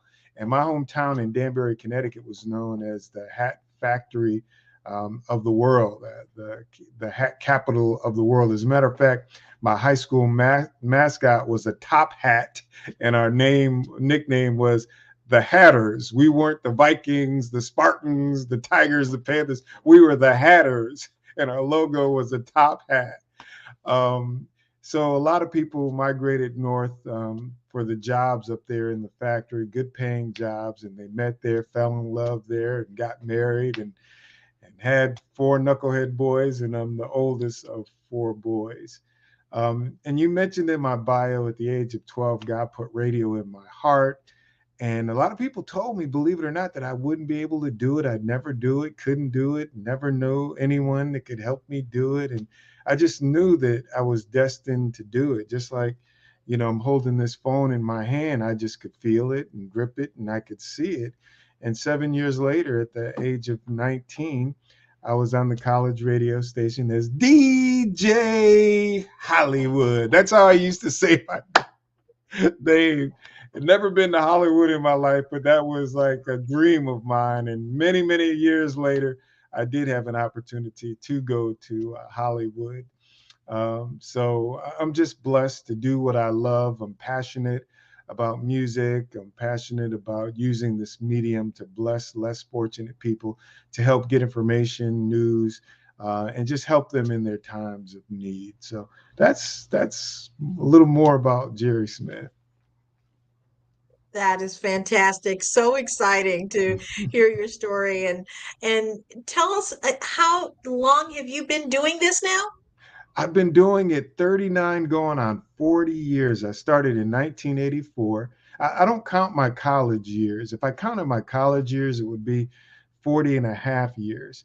But I don't count that. I count when I actually started getting a paycheck on it. And that was in August of 1984, a small little AM gospel station in Greenville, North Carolina, WBZQ. And Mr. Jim McManus is somebody that is near and dear to my heart. I almost got fired after a week and a half because I wasn't following the protocol of the radio station. I was only playing music that I liked. And I was supposed to play Southern gospel, which is like country music. I was supposed to play rock, which I wasn't a big fan of. I only wanted to play the black gospel and like the pop gospel. I didn't want to play like the gothic. I don't really know what to call it. It's like praise and worship, but almost like Catholic type of singing, chanting. It wasn't really singing. And so he called me in his office and he told me that I wasn't following the format. And if I wanted to continue to work there, I had to do it their way, the way they trained me, or we could part ways. And I said, I'll do it the way you trained me, sir. I had no bass in my voice because I knew I was wrong.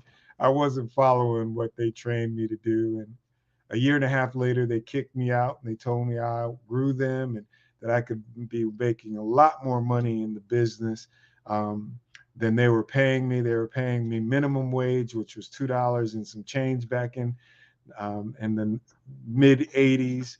And I thought they were just trying to get rid of me. But everything that Mr. McManus said to me and sowed into me actually came into fruition. And it's been an amazing career for me these past 39 and a half years.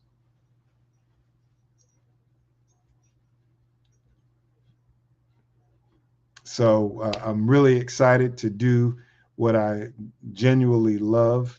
And I've met some incredible people. I've traveled to some amazing places on this planet.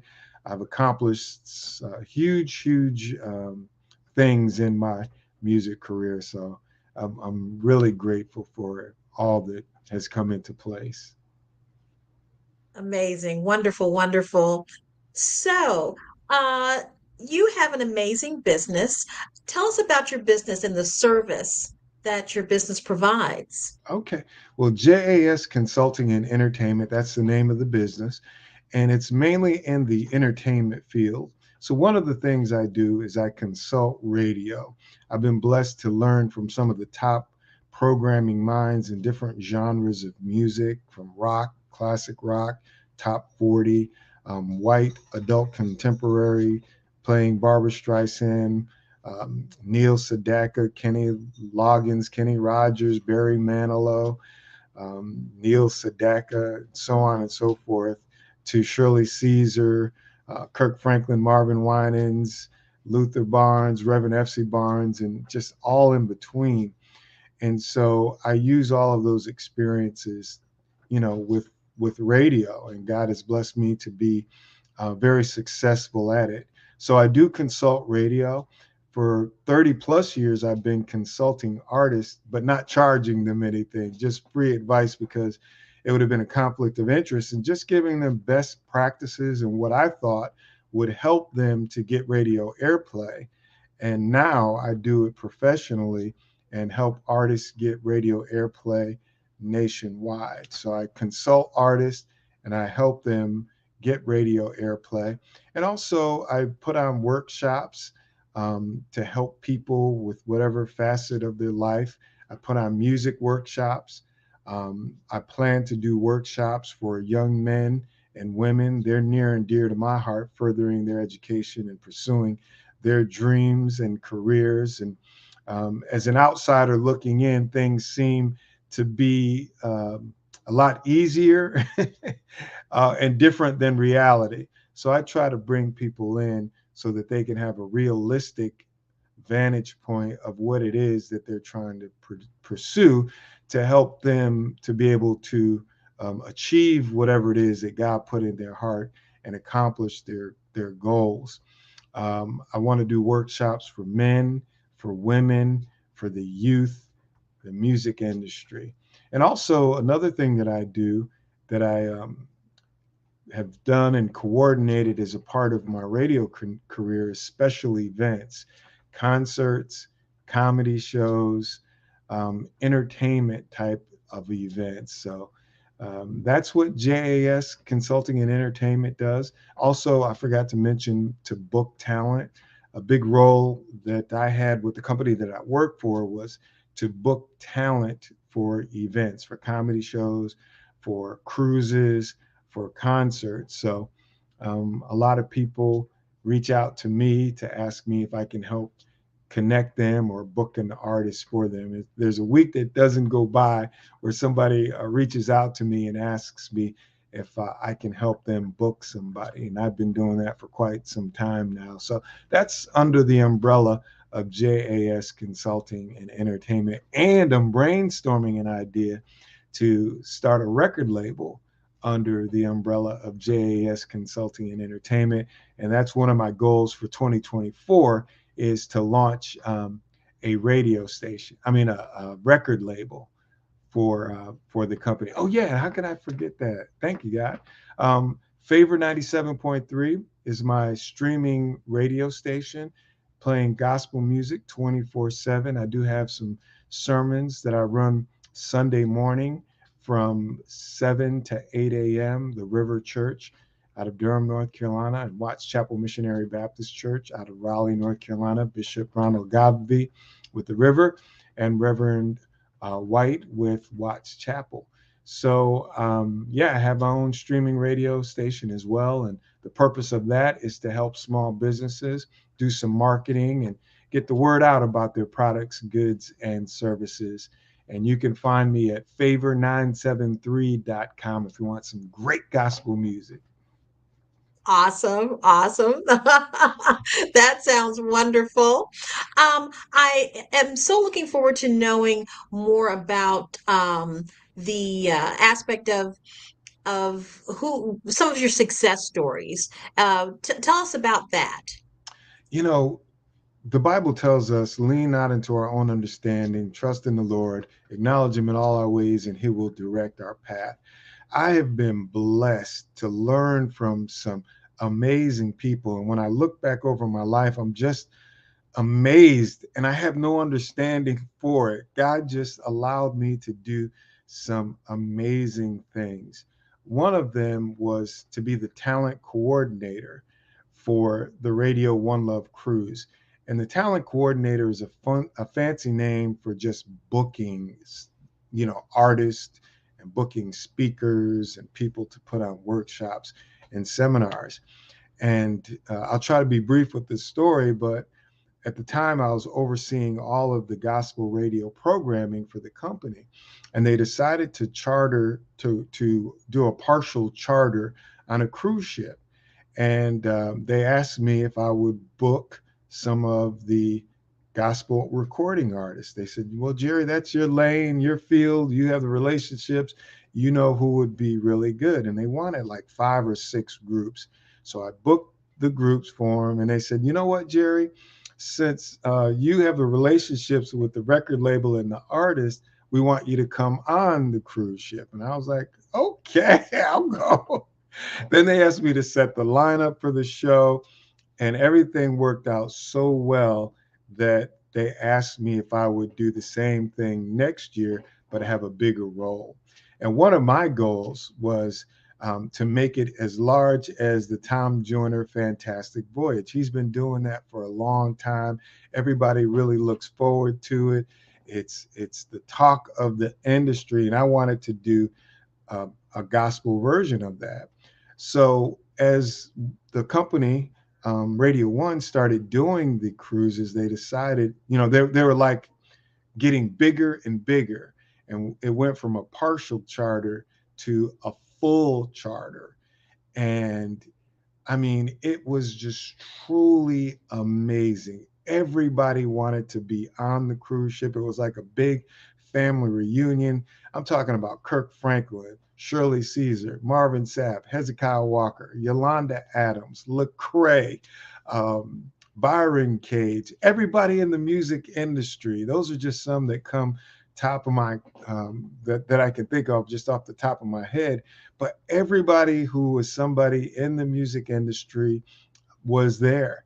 And also, God blessed me to just identify great talent, hear good music. And I think about the Jacqueline Carrs, I think about the Tasha Cobbs Leonard, the Jonathan McReynolds, all new artists at the time. Nobody really knew them. Jason Nelson.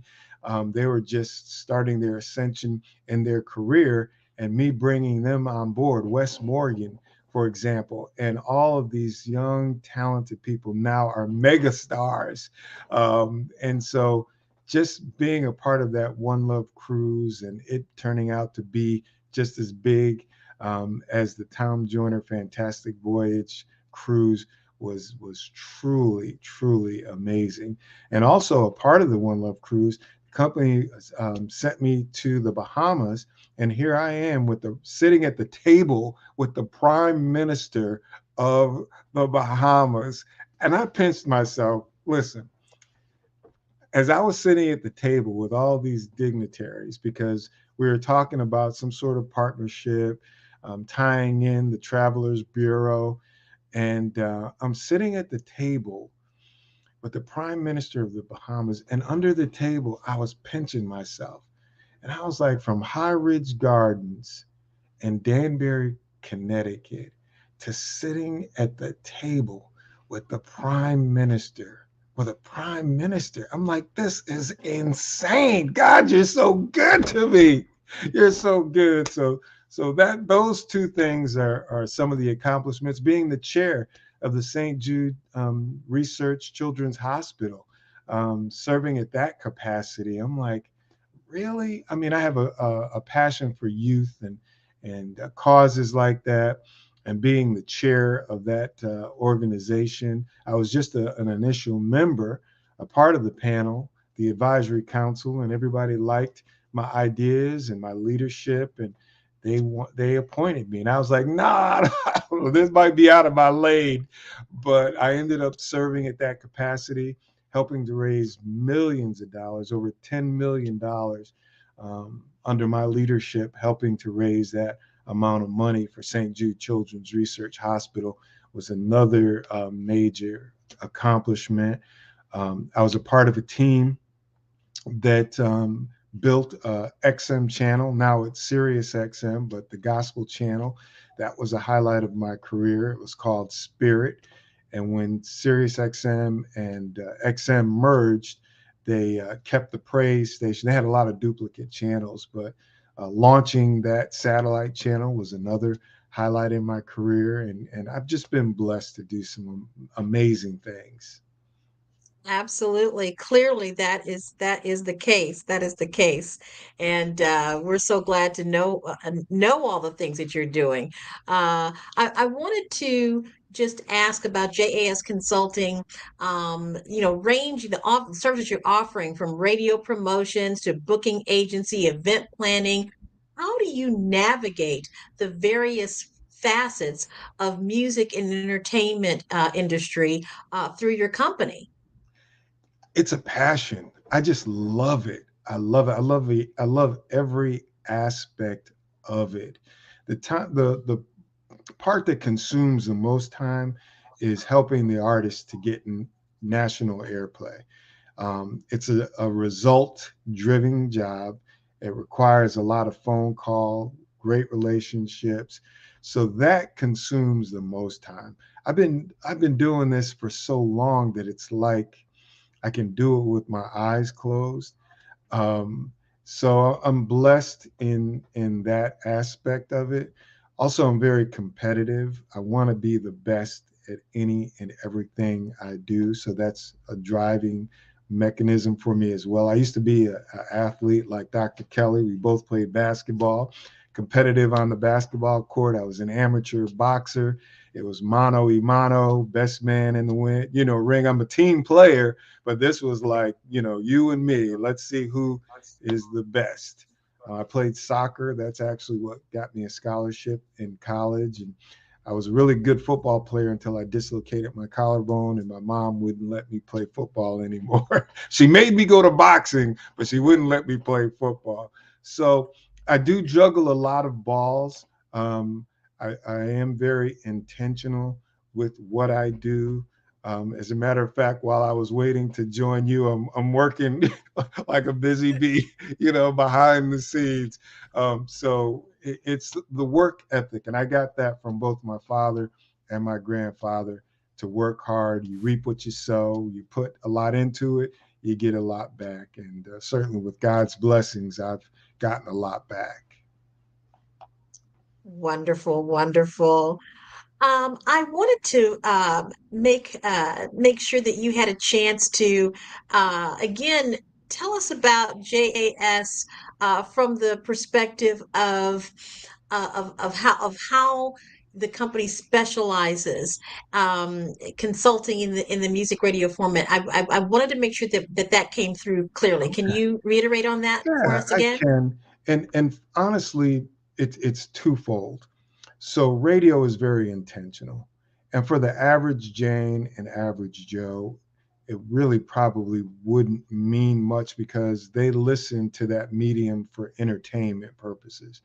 But for the folks that actually own a radio station and they're trying to monetize that medium, what I do is help them put on quality programming, meaning I counsel them, consult them on music selection, on the imaging and branding of the station, of their target audience. Who are they trying to reach for ratings? That's how radio makes money, by its ratings. The stations that get the higher ratings, just like television shows and programming, sporting events, the stations that get the higher ratings usually get the lion's share of the advertising dollars that are spent in that particular market. And we're talking millions of dollars, not 1, 2, 3, 4, 5. We're talking like 700 million, quarter of a billion, half a billion, 3/4 of a billion.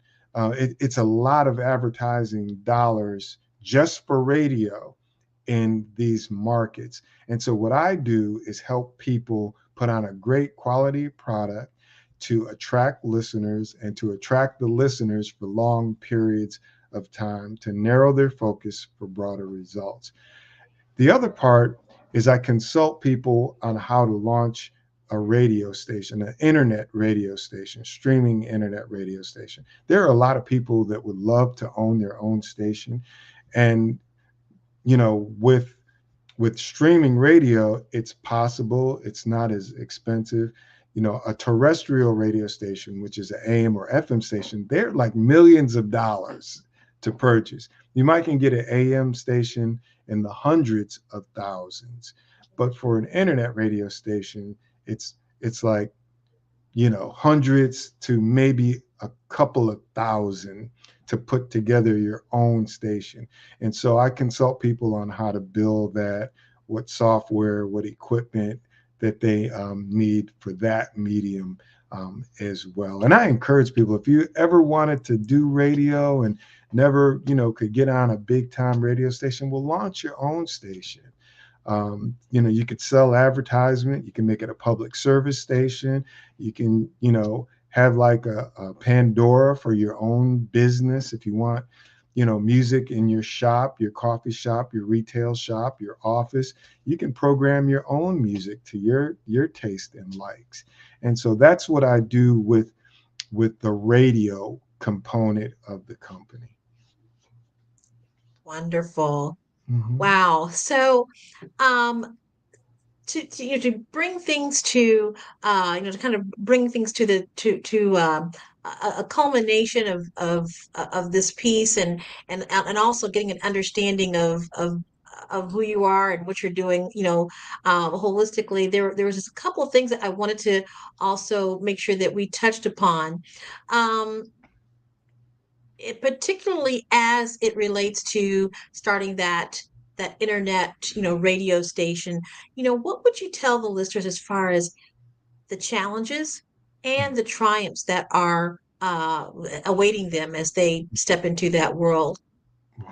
I would say the challenge is, as an outsider looking in, and we're all guilty of this, radio seems to be one thing, but it's very intentional, it's thought out, and it's planned.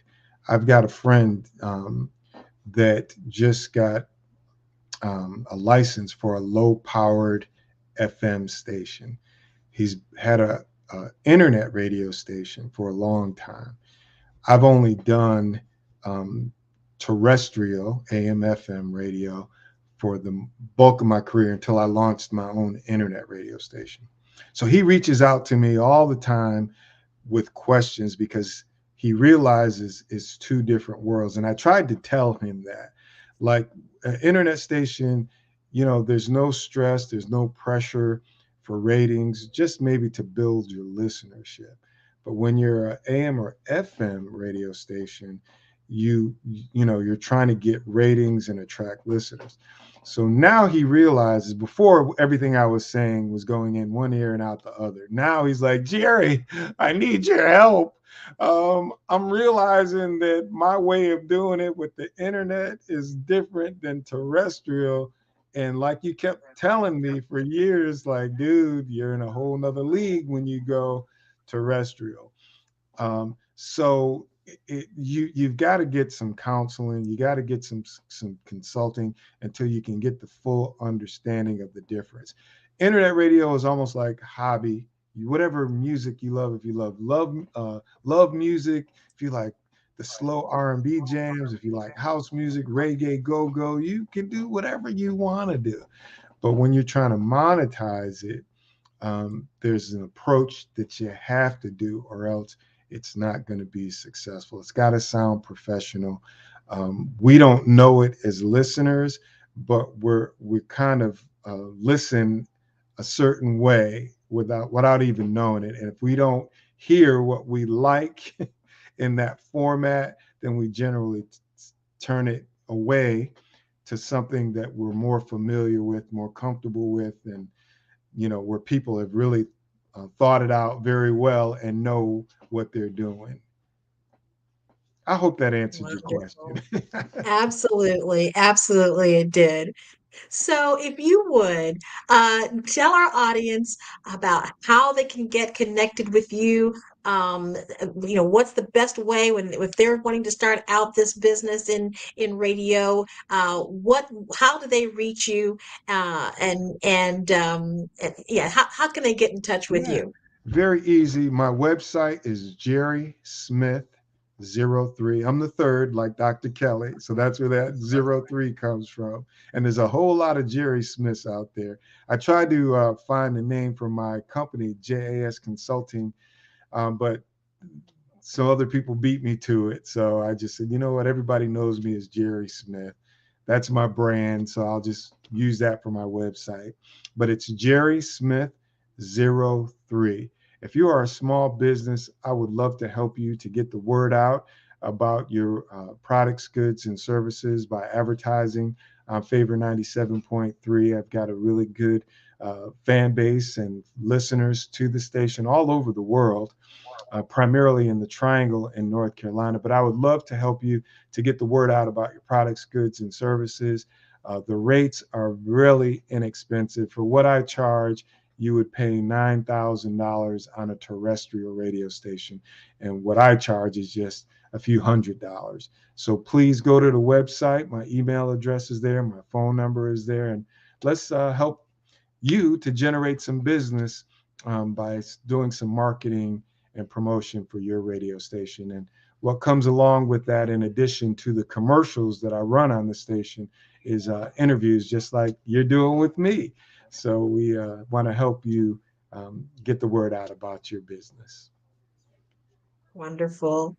Well, thank you so much, Jerry. We really appreciate all of the knowledge and information you've shared with our audience today.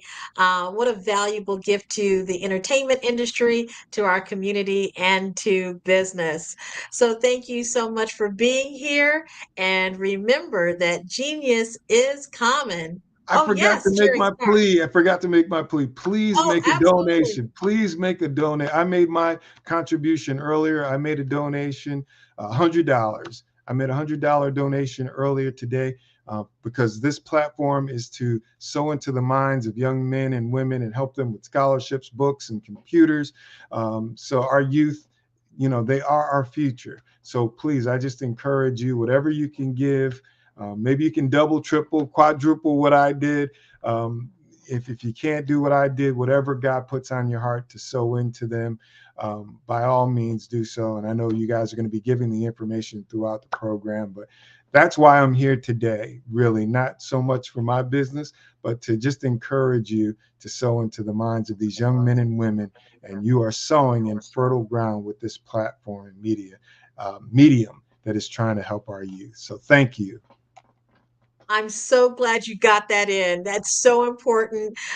Yes, please, everyone, follow that man's advice, because there are so many young people that are creative and talented and ready to step into their own genius. Because as we know, genius is common. And I'll see you on the other side. The Black Business Network and Black Business Olympics are essential platforms for Black business owners globally.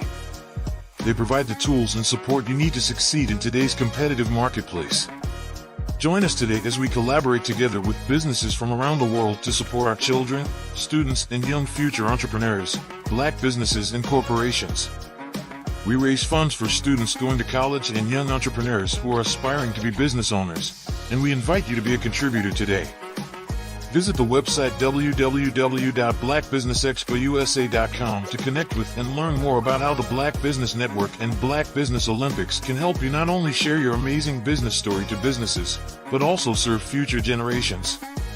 Hello, my name is David Jones, CEO and co-founder of the Hello LLC, where we help businesses build a culture, brand and experience, and leverage technology to pivot into Web3. Join the Black Business Network streaming live into Roku, Metaverse, STEM City, Black Multiverse Enterprises, Hulu, YouTube, iHeartRadio, Apple, Facebook, LinkedIn, Spotify, Twitch, and Google Podcasts. Tune in, turn on, and let's thrive.